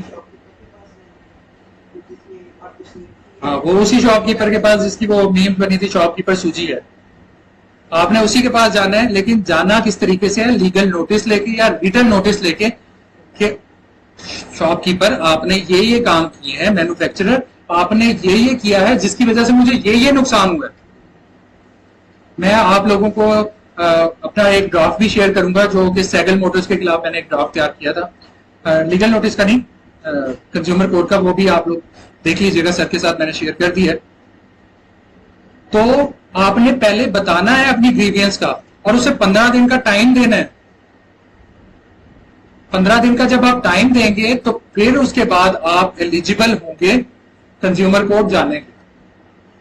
और आपने जाना कितने दिन बाद है? लिमिटेशन एक्ट पड़ा है ना, हर चीज का एक तयन है, एक वक्त मुकर्रर है, तो 30 दिन का वक्त इधर भी मुकर्रर है।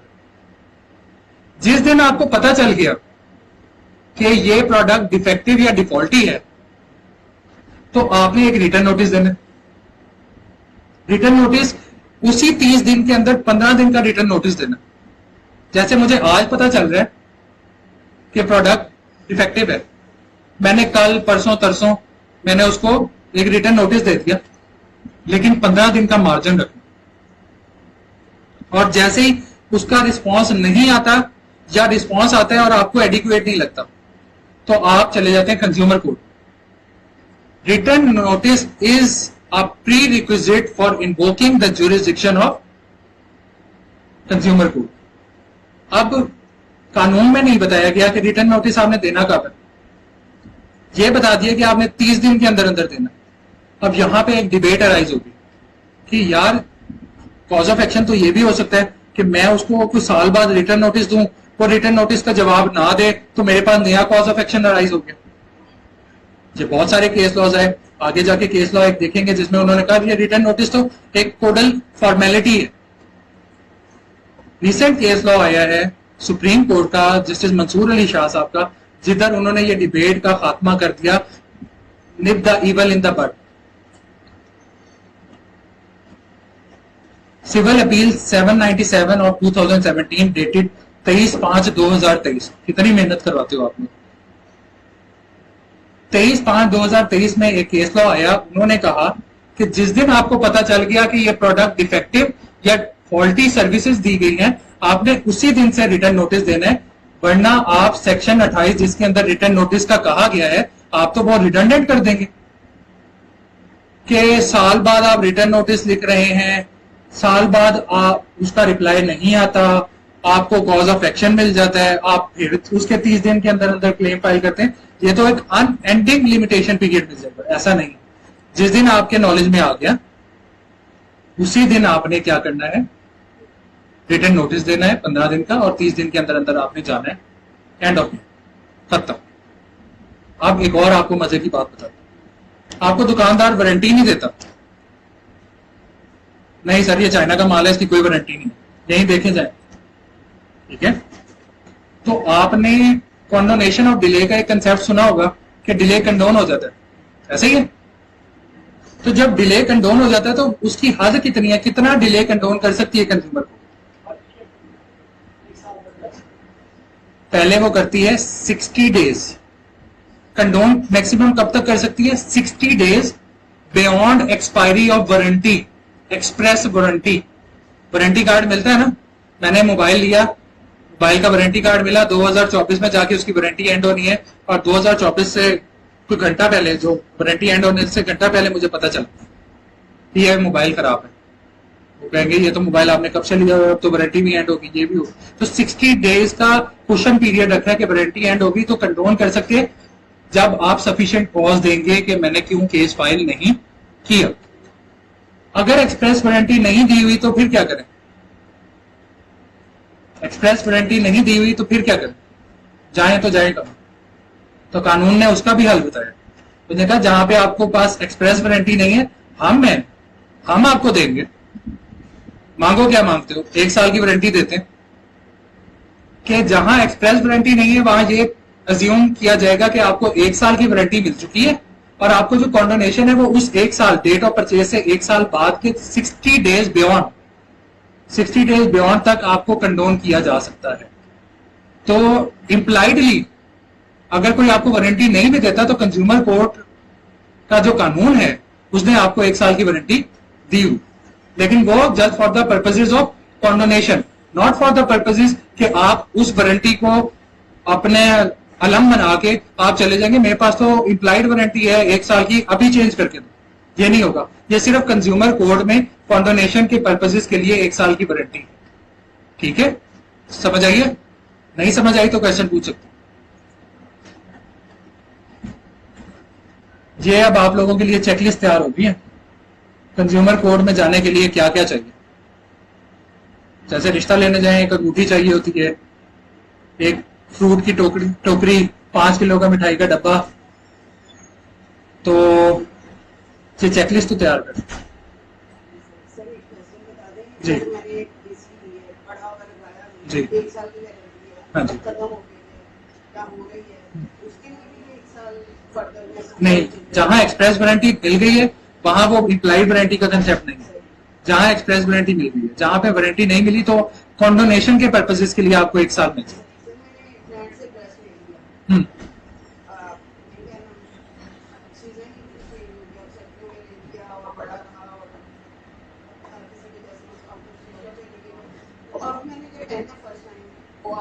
का कंप्लेंट नहीं करेगा, फटेगा नहीं, बड़ा अच्छा है, और वो खराब हो गया तो फट जाता है, ये फर्क नहीं है। आप अगर एक शर्ट देखें ना, शर्ट देखें तो उसके साइड के ऊपर ना एक चिट सी लगी होती है, आपने इसको वॉशिंग मशीन में नहीं धोना, फलां केमिकल के अंदर नहीं डालना, फलां केमिकल। मैं वही आपको बात बता रहा हूँ कि कभी कभार उस एटमॉस्फेयर पे डिपेंड करता है जहां आप पेटियों के अंदर एन अंदर ऊपर रजाइयां नीचे कपड़े घुसा के चले गए, तो वहां पे आपने उसको वो रूम ही नहीं दिया जहां उससे कुछ आबो हवा लगे। तो कपड़े की एक अपनी रीजनेबिलिटी देखे ना, कि आपने उसको बिल्कुल बंद करके रख दिया, उसको हवा नहीं लगी, जब हवा लगी तो वो बिखर गया। तो आपने इस चीज को भी देखना, अपने एंड की नेग्लिजेंस को पहले देखना, और एक रीजनेबल पीरियड है, आपने उसको इस्तेमाल करना है। आप देखें ना, डैमेज तो तभी होगा, आपने प्रोडक्ट लिया, आपने पहनना नहीं है, रख देना, तो फिर आपको डैमेज क्या होगा। और 1.5 साल बाद जब वो फैशन ही आउटडेटेड हो गया, आप प्रूफ करेंगी कि मैंने निकाला ही अपने।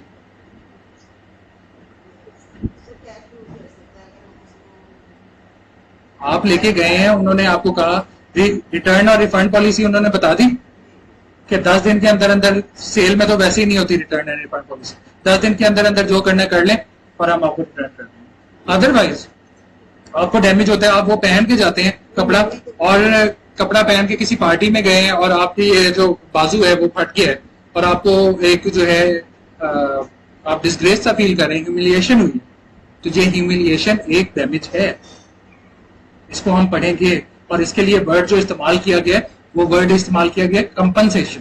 Damages is a different thing, compensation is a different thing. Damages is relating to your product and your economic loss, compensation is relating to your mental agony, ठीक है, डिस्ट्रेस, इससे रिलेटेड है, राइट। ये चेकलिस्ट आप लोगों ने देख ली, ये आप लोगों को प्रोवाइड भी हो जाएगी।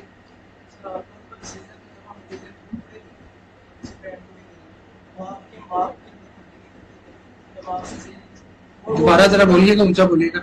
अगर आप खुद पर ही होता है कि शादी करना, आप किसी टेलर के पास जाते हैं, उसको बताते हैं कि हमारे लिए सूट है, आप सिल कर दें, और उनको कई बार भी हो सकता है शादी के बाद, अब उसके ऊपर आप जब उसे वापस लेने के लिए जाते हैं रिपोर्ट भरते हैं, वो हमें लगता है कि शायद गड़बड़ होती है, रिपोर्ट भी गुजर गया, अगली गुजर गया, ये आपके डैमेज तो ये था कि मैं पहला खास उसे कम दे देता, तो वो कहता थी कि आप इसको रिव्यू करवा लें, मैं आपको करके दे देता, लेकिन वो जो इनपुट मैंने पहला था वो नहीं जा सका उसको हम कैसे करेंगे। अगर आप कंज्यूमर कोर्ट जाएंगे ना, तो आप देखेंगे आधे से ज्यादा केसेस भरे ही इस चीज के हुए, और ये सबसे ज्यादा मसले दुल्हनों को होते हैं। हम तो फिर कहीं एडजस्ट कर लेते हैं, उनका मसला भी जेन्युइन होता है, ठीक है, तो उनके जो ड्रेसेस हैं वो साइज के मुताबिक नहीं है। अब जो पहनना है मेन इवेंट पे और आखिरी दिन तो तैयार करके देते हैं, फिर वो किसी डिजाइनर से कपड़े लेके पहन लेते हैं, तो अब उनको तो डैमेज हुआ है, डैमेज हुआ है, इकोनॉमिक लॉस नहीं हुआ, उनको वैसे ही कंपनसेशन मिलनी चाहिए, उनका मेन इवेंट है, लाइफ का मेन इवेंट। तो ये केसेस तो होते हैं, ये रेगुलर है। ये उसने आपको डिफेक्टिव सर्विसेज दी है, ठीक है, आपने उससे सूट सिलवाया है, उसने सूट टाइम पे नहीं सी के दिया, तो ये डिफेक्टिव सर्विसेज है। लेकिन याद रखिएगा कि आपने उसे बताया हो कि मुझे इस दिन चाहिए है, रसीद के ऊपर लिखा हो डेट ऑफ रिटर्न, ठीक है। हम बस मुंह बोली जुबान बोल देते हैं यार ये रख लो, जल्दी जल्दी बना देना, वो फिर जल्दी जल्दी जैसा बना के देता है, ना आपके पास कोई प्रूफ होता है, ना आप उसके खिलाफ कुछ कर सकते हैं। फिर इसमें जो माइनर मैटर्स है आप उसके लिए फिर जाते भी नहीं है। ये चेकलिस्ट देख ली है, क्या क्या चाहिए कंज्यूमर कोर्ट जाने के लिए, क्या क्या चाहिए। Photocopy of ID card of consumer, complaint चाहिए और कॉपी ऑफ द कंप्लेंट चाहिए जो कि आपने डिफेंडेंट को भिजवानी है, एफिडेविट चाहिए, उसके बाद लीगल नोटिस चाहिए, जो नोटिस का मैंने आपको कहा था लीगल नोटिस, उसकी रिसीट और उसका कोई जवाब अगर आया है, तो ये चीजें मैंडेटरी हैं, ये चीजें मैंडेटरी हैं। और प्रोडक्ट या सर्विसेज की रिसीट, ठीक है, ये 4 अनासिर हो तो बनता है मुसलमान। तो ये मुसलमान बनाने के लिए आपको कंप्लेंट की कॉपी, लीगल नोटिस की रिसीट और रिस्पॉन्स और रिसीट ऑफ दैट प्रोडक्ट और सर्विसेज, ये चाहिए है। फिर वो खुद देखेगा रजिस्ट्रार कि आप टाइम लिमिटेशन में फॉल कर रहे हैं, आप कंज्यूमर की डेफिनेशन में फॉल कर रहे हैं, आया ये मेंटेनेबल है या नहीं है। ईमेल कम्युनिकेशन कंसिडर, लेकिन उन्होंने रिटर्न नोटिस कहा है, उन्होंने रिटर्न नोटिस ऑन पेपर नहीं कहा। लेकिन बेहतर ये है कि कागजी प्रूफ होने चाहिए। वैसे अब कानून शहादत ऑर्डर वैसे इसके ऊपर एप्लीकेबल नहीं है, स्ट्रिक्टो सेंसो सीपीसी स्ट्रिक्टो सेंसो एप्लीकेबल नहीं है, बट एक्विटेबल प्रिंसिपल्स वहीं से ही ड्राइव किए जाते हैं। और अगर आप देखें तो मॉडर्न डिवाइसेस को कानून शहादत के अंदर रेलिवेंट करार दे दिया है, उसकी एडमिसिबिलिटी करार दे दी है। अब आपने टोयोटा को भेजना है, टोयोटा सिंध में आप या तो चलो यार रिटर्न नोटिस तो जा रहा है, मैं उनको ईमेल भी कर दूं, ईमेल जो है उनकी हायरार्की तक पहुंचे, ऊपर की हायरार्की तक पहुंचे। जब आप उनके सीईओ को भेजेंगे वो खुद ही आपके पास सेटलमेंट करने आ जाएंगे। ये बात याद रखिएगा कि बड़ी बड़ी कंपनीज कब घबराती हैं, जब उनके खिलाफ जो मामला है वो सीईओ के खिलाफ जाता है, और अगर जब आपने उनके सीईओ के खिलाफ या उनके हेड के खिलाफ कंटेम्प्ट मूव कर दी तो वो वैसे ही सेटलमेंट पे आ जाते हैं। ये एक गुर है जो मैंने सीखा है अपनी प्रैक्टिस में। तो नीचे वालों की तो बात ही नहीं करनी, इससे मैंने खरीदा था। देखो मेंटेनेबल हो या ना हो, डरावा बहुत होता है, लातों के भूत बातों से नहीं मानते। ये प्रोसीजर है। प्रोसीजर में आपने कंप्लेंट रिसीट करने के बाद कंज्यूमर कोर्ट ने आगे वो फॉरवर्ड की डिफेंडेंट को 15 दिन का टाइम दिया कि आप रिटर्न स्टेटमेंट दें, लेकिन क्योंकि कानून के अंदर सीपीसी के अंदर 30 दिन का टाइम है तो 15 दिन एक्सटेंडेड भी उसको मिल गए। उसने रिटर्न स्टेटमेंट दी। रिटर्न स्टेटमेंट के बाद या तो वो डिफेंडेंट क्लेम को एक्सेप्ट करेगा या वो डिनाई करेगा। एक्सेप्ट करेगा तो अवेलेबल एविडेंस के ऊपर फैसला हो जाएगा, डिनाई करेगा तो वो मेरिट के ऊपर केस चला जाएगा और एविडेंस लीड की जाएगी, जिसमें एक्सपर्ट ओपिनियन भी ली जा सकती है और प्रोडक्ट की सैंपलिंग को laboratory at the expense of consumer भी भेजा जा सकता है।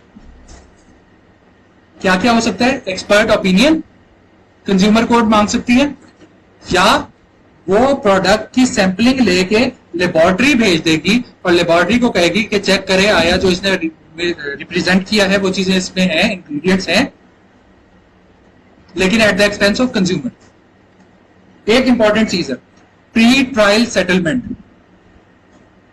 प्री ट्रायल सेटलमेंट सेटल कर कंपनी, जो बड़ी बड़ी कंपनीज हैं वो एक एप्लीकेशन दे देती हैं कि हम सेटल करना चाहते हैं आपके साथ, आप उनके साथ सेटल कर लें, जो डिसाइड होगा वो कंसेंट डिक्री बन जाएगा। लेकिन एक पार्टी ने, चाहे वो कंज्यूमर हो चाहे वो डिफेंडेंट हो, उसने एक एप्लीकेशन दी प्री ट्रायल सेटलमेंट की और दूसरी पार्टी ने वो प्री ट्रायल सेटलमेंट नहीं मानी, उसे रिजेक्ट कर दी। और अगर कल केस उसके खिलाफ हो जाता है जिसने रिजेक्ट की है प्री ट्रायल सेटलमेंट, तो कोर्ट उसको फाइन भी कर सकती है। जैसे टोयोटा कंपनी है और मैं एक कंज्यूमर हूं, मैंने टोयोटा के खिलाफ केस फाइल किया कि आपने एंटी थेफ्ट टेक्नोलॉजी इंट्रोड्यूस करवाई लेकिन मेरी गाड़ी तो चोरी होगी। आपने जो मोबिलाइजेशन की दी है उसके बगैर तो गाड़ी खुल ही नहीं सकती, और एक बंदा आया उसने जाली की डाली, गाड़ी खोली, वो चला गया। तो एंटी थेफ्ट टेक्नोलॉजी क्या हुई फिर? मैंने केस फाइल कर दिया, टोयोटा कंपनी आई और उन्होंने कहा आओ बैठ के बात करते हैं। मैं कह रहा हूं कि नहीं, मैंने तो नई गाड़ी लेनी।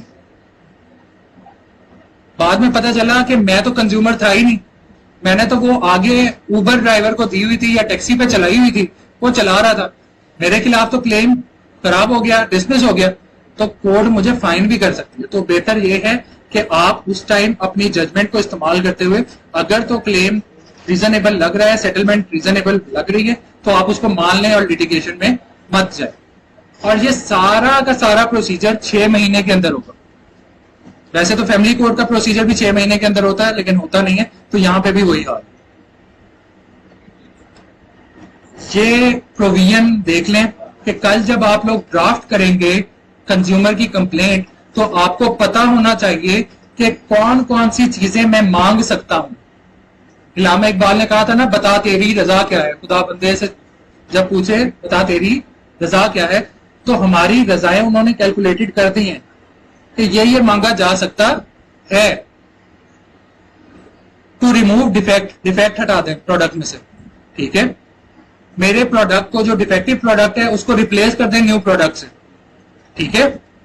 उसके बाद मेरी प्राइस, मुझे मेरा प्यार लौटा दो, मेरी कंसिडरेशन वापस कर दो, जो कॉस्टिंग आई है उसके ऊपर जो मैं घर लेके गया हूं वो भी वापस करो, जो मुझे लॉस हुआ है। उसके बाद के कानून की प्रॉपर इंप्लीमेंटेशन के लिए जो जो चीज जरूरी है कोर्ट वो भी ऑर्डर कर सकती है। कोर्ट कह सकती है ये डिफेक्टिव प्रोडक्ट है, इतना डिफेक्टिव, इतना खराब है, इसको मार्केट से उठा लो, नया प्रोडक्ट लेके आओ, ठीक है। कंपनसेशन दे सकती है आपको। कंपनसेशन क्या? मेंटल एग्नी है, डिस्ट्रेस है, आपको जहनी कोफ्त हुई है, आपको इकोनॉमिक लॉस हुआ है, बिजनेस लॉस हुआ है, उसके डैमेजेस मिल सकते हैं, इसकी कंपनसेशन मिल सकती है। फिर आपको एक्चुअल कॉस्ट ऑफ लिटिगेशन, जब भी मांगिएगा वकील की फीस जरूर मांगिएगा, ये देते हैं 15,000 तक तो मैंने भी मिलती देखी है। तो इधर बकायदा तौर पे उन्होंने लिखा है to award actual cost including lawyers fees incurred on the legal proceedings, तो ये भी आपने मांगना है। वो कॉन्फिस्केट कर सकते हैं आपकी प्रोडक्ट को, वो डिस्ट्रॉय कर सकते हैं आपकी प्रोडक्ट। डिस्ट्रॉय उसी तरह से करेंगे जैसे लम्प्स के अंदर, डिफेंस के अंदर शीशे को उन्होंने बुलडोज कर दिया था, वैसे ही डिस्ट्रॉय भी कर सकते। नारकोटिक्स के अंदर जब जला दिया जाता है सब कुछ, तो उसी तरह से डिस्ट्रॉय कर सकते हैं या तहवील में अपने वो प्रोडक्ट ले लेंगे। अच्छा, अगर मेरा क्लेम फ्रॉड्यूलेंट है, वेक्सेशियस है, फॉल्स है, मैं मन गढ़ंत कॉक एंड बुल स्टोरी बना के आ गया, तो तब मुझे भी फाइन हो सकता है, और वो फाइन 10,000 रुपए तक हो सकता है। कब तक हो सकता है? 10,000 रुपए तक हो सकता है, और उस 10,000 में से डिफेंडेंट को भी कुछ कंपनसेशन दी जाएगी। तो मैंने आपको कहा था कि फलक्रम है ना, थ्रेड है, एक थ्रेड पे कंज्यूमर की प्रोटेक्शन है और दूसरे थ्रेड पे बिजनेस की प्रोटेक्शन भी है। आप बिजनेस को हैम्पर नहीं कर सकते। पेनल्टीज अपार्ट फ्रॉम जो मैंने अभी ऑर्डर्स बताए कि डैमेजेस मिलेंगे, कंपनसेशन मिलेगी, लॉयर्स फीस मिलेगी, प्रोडक्ट को चेंज कर दिया जाएगा, रिप्लेस कर दिया जाएगा, उसके अलावा पेनल्टी भी कर सकते हैं। पेनल्टी कब तक की कब तक कर सकते हैं? अप टू 2 years या 1 लाख रुपए जुर्माना, 1 लाख तक जुर्माना, या दोनों। और अगर कंटेम्प्ट करते हैं, आप कंप्लाई नहीं करते ऑर्डर की, तो 1 महीने तक से लेकर जो पनिशमेंट है वो 3 महीने तक जा सकती है, और 5,000 से लेकर 25,000 तक जुर्माना हो सकता है, या दोनों हो सकता है, ठीक है। तो ये 2 पेनल्टीज हैं।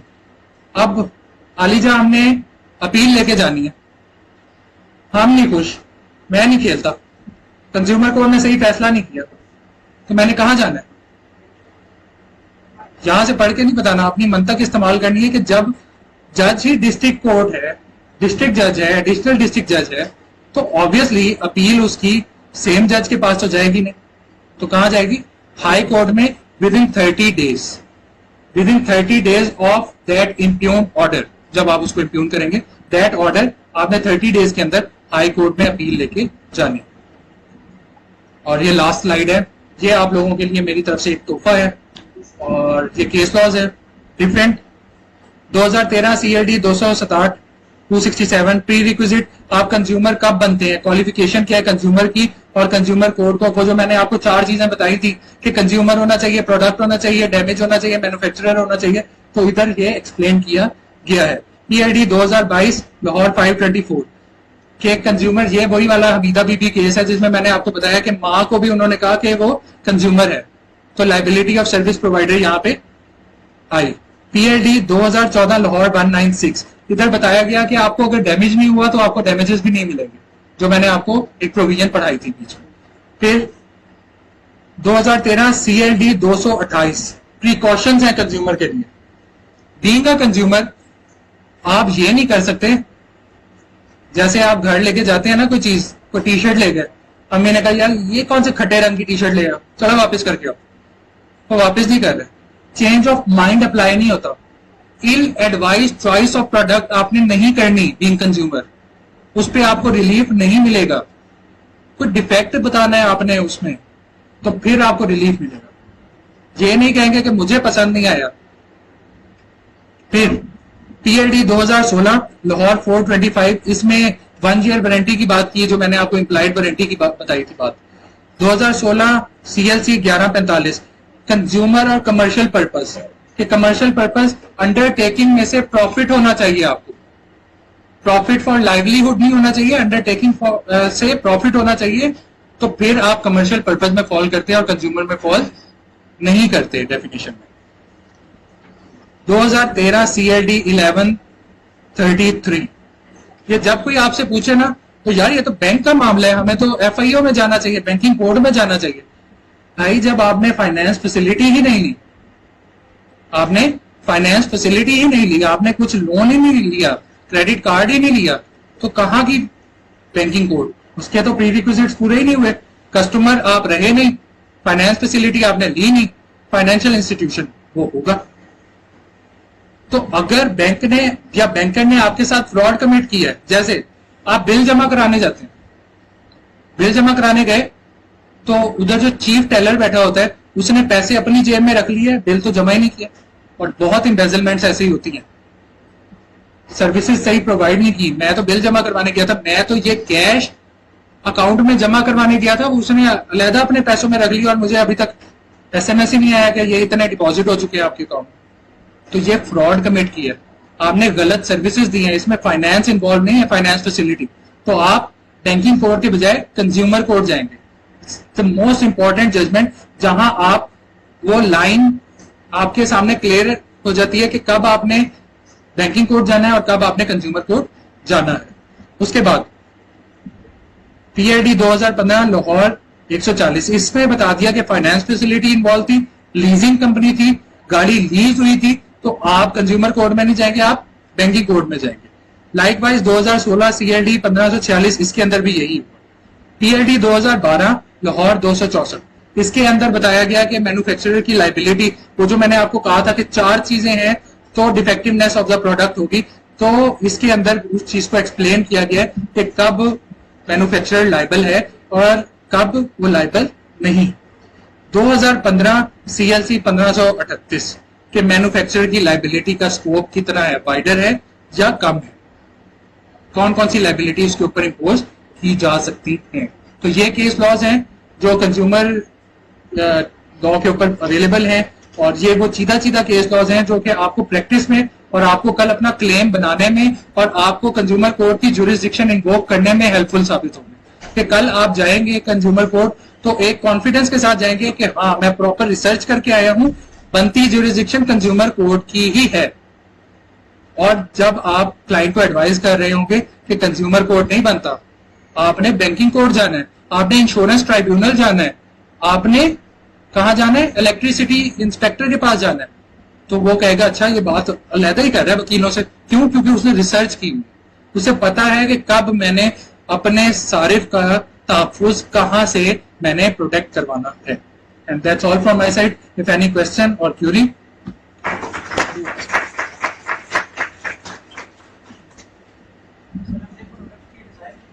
जी, जैसे मैं कोई भी प्रोडक्ट खरीदता हूँ, जैसे ट्रैक्टर है, वो जो उसमें से वो धुआं निकलता है, हम लोग को वो बिल्कुल सामने होगा, ड्राइवर बैठा हो उसके सामने, इसके साथ से ऊपर से देखा। अगर उसके डिजाइन में ऐसी चीज है वो सारा धुआं जो मैं क्लियर करूंगा, अभी मैंने उसको खरीदा नहीं और मेरे पास और ऑप्शन भी कोई नहीं है, मैंने अपनी जिम्मेदारी के लिए उसको खरीदा भी, तो क्या मैं उसको खरीद के पहले बीमार होऊंगा तब कंज्यूमर कोर्ट में जाऊंगा या बाद में? सबसे पहले जो मैन्युफैक्चरर के पास डिफेंस है वो याद रखना कि क्या अब तक की अवेलेबल साइंटिफिक रिसर्च के मुताबिक कोई ऑल्टरनेट डिजाइन अवेलेबल है कि अगर वो जो ऊपर पाइप लगा हुआ है उसको घुमा के साइड से ले जाए, तो क्या कोई इस तरह का कोई आपने देखा होगा कि लोग वो करवा लेते हैं ट्रेडमार्क में, इंटेलेक्चुअल प्रॉपर्टी के अंदर रजिस्टर करा लेते हैं, ठीक है, तो कोई इस तरह की चीज रजिस्टर हुई है साइंटिफिक रिसर्च में, कोई और ऑल्टरनेट आया है जिससे डैमेज कंट्रोल हो सकता है, और क्या वो नॉलेज में था मैन्युफैक्चरर के? ठीक है, अगर था और अवेलेबल भी है और डैमेज कंट्रोल भी हो सकता है, देन आप जाएंगे। अगर नहीं है अभी तक, आपके भी इल्म में नहीं है लेकिन मुझे नुकसान हो गया, या तो आप कोई इस तरह का रजिस्टर करवा लेते हैं इंटेलेक्चुअल प्रॉपर्टी के अंदर कि हाँ इस तरह की चीज है, पेटेंट मैं करवा रहा हूं इसको, और यूरोपियन ममालिक में, बाकी अमेरिकन कंट्रीज के अंदर ये चीज लागू हो रही है, तो आप दिखाएं, और अगर वो मैन्युफैक्चरर के नॉलेज के अंदर एस्टेब्लिश हो जाता है, क्योंकि ये डिफेंस मैं नहीं दे रहा, ये कानून डिफेंस दे रहा है मैन्युफैक्चरर। लेकिन बाइक का अक्सर आपने देखा मड गाड़ी यूज नहीं करते, मैं यूजर हूँ, मुझे कोई नुकसान नहीं होता, लेकिन उसके पीछे जो बंदा खड़ा है उसकी डिजाइन की वजह से उसके पत्ते खराब हो गए, तो यूजर को नुकसान नहीं है लेकिन आसपास के लोगों का उसको नुकसान है, तो फिर क्या करें? देखें, आपके पास अवेलेबल चीजें हैं, मड गार्ड अच्छा लगाने का लगवा सकते हैं, ये भी वो डिफेंस है जो मैन्युफैक्चरर ले सकता है, ठीक है। लेकिन अगर इस तरह की चीज अवेलेबल नहीं है तो आपको कब नुकसान होगा? जब जिसके कपड़े आपने खराब किए वो आपको सू करता है, अब आपको डैमेज हो गया तो फिर आप जाएंगे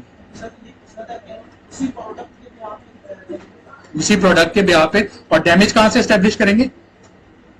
लेकिन याद रखिएगा प्रोडक्ट का डिफेक्टिव होना जरूरी है। आप कहेंगे कि देखें बाकी मोटरसाइकिल्स के अंदर ये जो मड गार्ड दिया हुआ है ये नीचे तक दिया हुआ है, इन्होंने ऊपर दिया जिसकी वजह से नुकसान पहुंचा दूसरे बंदे को, उसने मुझे सू किया और सू करने की वजह से मुझे कंपनसेशन देनी पड़ी उसे, लिहाजा अब मुझे डैमेज हो चुका है तो आप मुझे कंपनसेशन दें।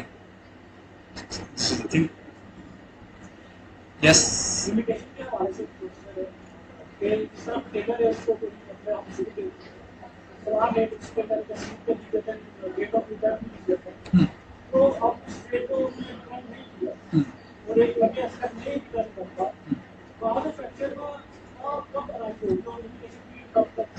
कॉज ऑफ एक्शन अराइज होगी। देखें, जब आप उससे रिसीव करेंगे, एक तो आपने उससे कह दिया कि आपने मुझे टाइम पे नहीं दी, ये आपने एक डिफेक्टिव सर्विसेज दे दी, मैंने फलां फंक्शन पे पहनना था, ये एक अलग ही डिफेक्टिव सर्विसेज है। लेकिन वो आपको सर्विसेज दे देता है, आपको कपड़े भी दे देता है और आप रिसीट पे लिखवा लेते हैं कि आज के दिन रिसीव कर रहा हूं मैं कपड़े, ठीक है। और जब आप पहनते हैं और वो कपड़े फट जाते हैं, क्यों? या उसने कपड़े श्रिंक नहीं किए और बाद में आप घर जाके धोते हैं तो वो आपका जो कुर्ता था वो आपकी टी शर्ट बनी हुई है, तो किसकी गलती है? नेग्लिजेंस किसकी है? आपने कहा था टेलर को कि इसको श्रिंक करना है फिर सीना है, तो जिस दिन आपके वो चीज नॉलेज में आएगी कॉज ऑफ एक्शन वहां से शुरू हो जाएगा। Yes sir.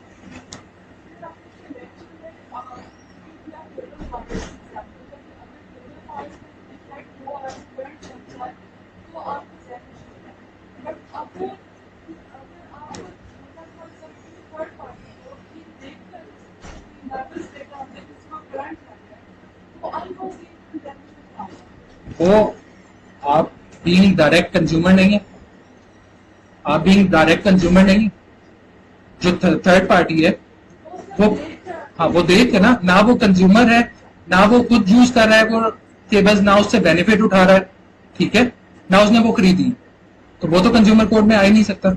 उसने अगर कोई डैमेजेस लेने भी हैं, जो कि पाकिस्तान के अंदर बहुत कम स्कोप है डैमेजेस का, तो वो अगर जाना चाहता है तो सिविल कोर्ट चला जाए, लेकिन बहुत नॉमिनल, मेरे ख्याल से शायद डैमेजेस मिले भी ना। रीजन क्या है कि ये उसके अपने मेंटल वीकनेस है कि वो उसने दूसरे को देखा, ठीक है ना। आपको डायरेक्ट डैमेज होना चाहिए, प्रॉक्सिमिटी होनी चाहिए डैमेजेस क्लेम करने के लिए। The word used is proximity, there must be a relation between a product and that cause of action and the claimant, right.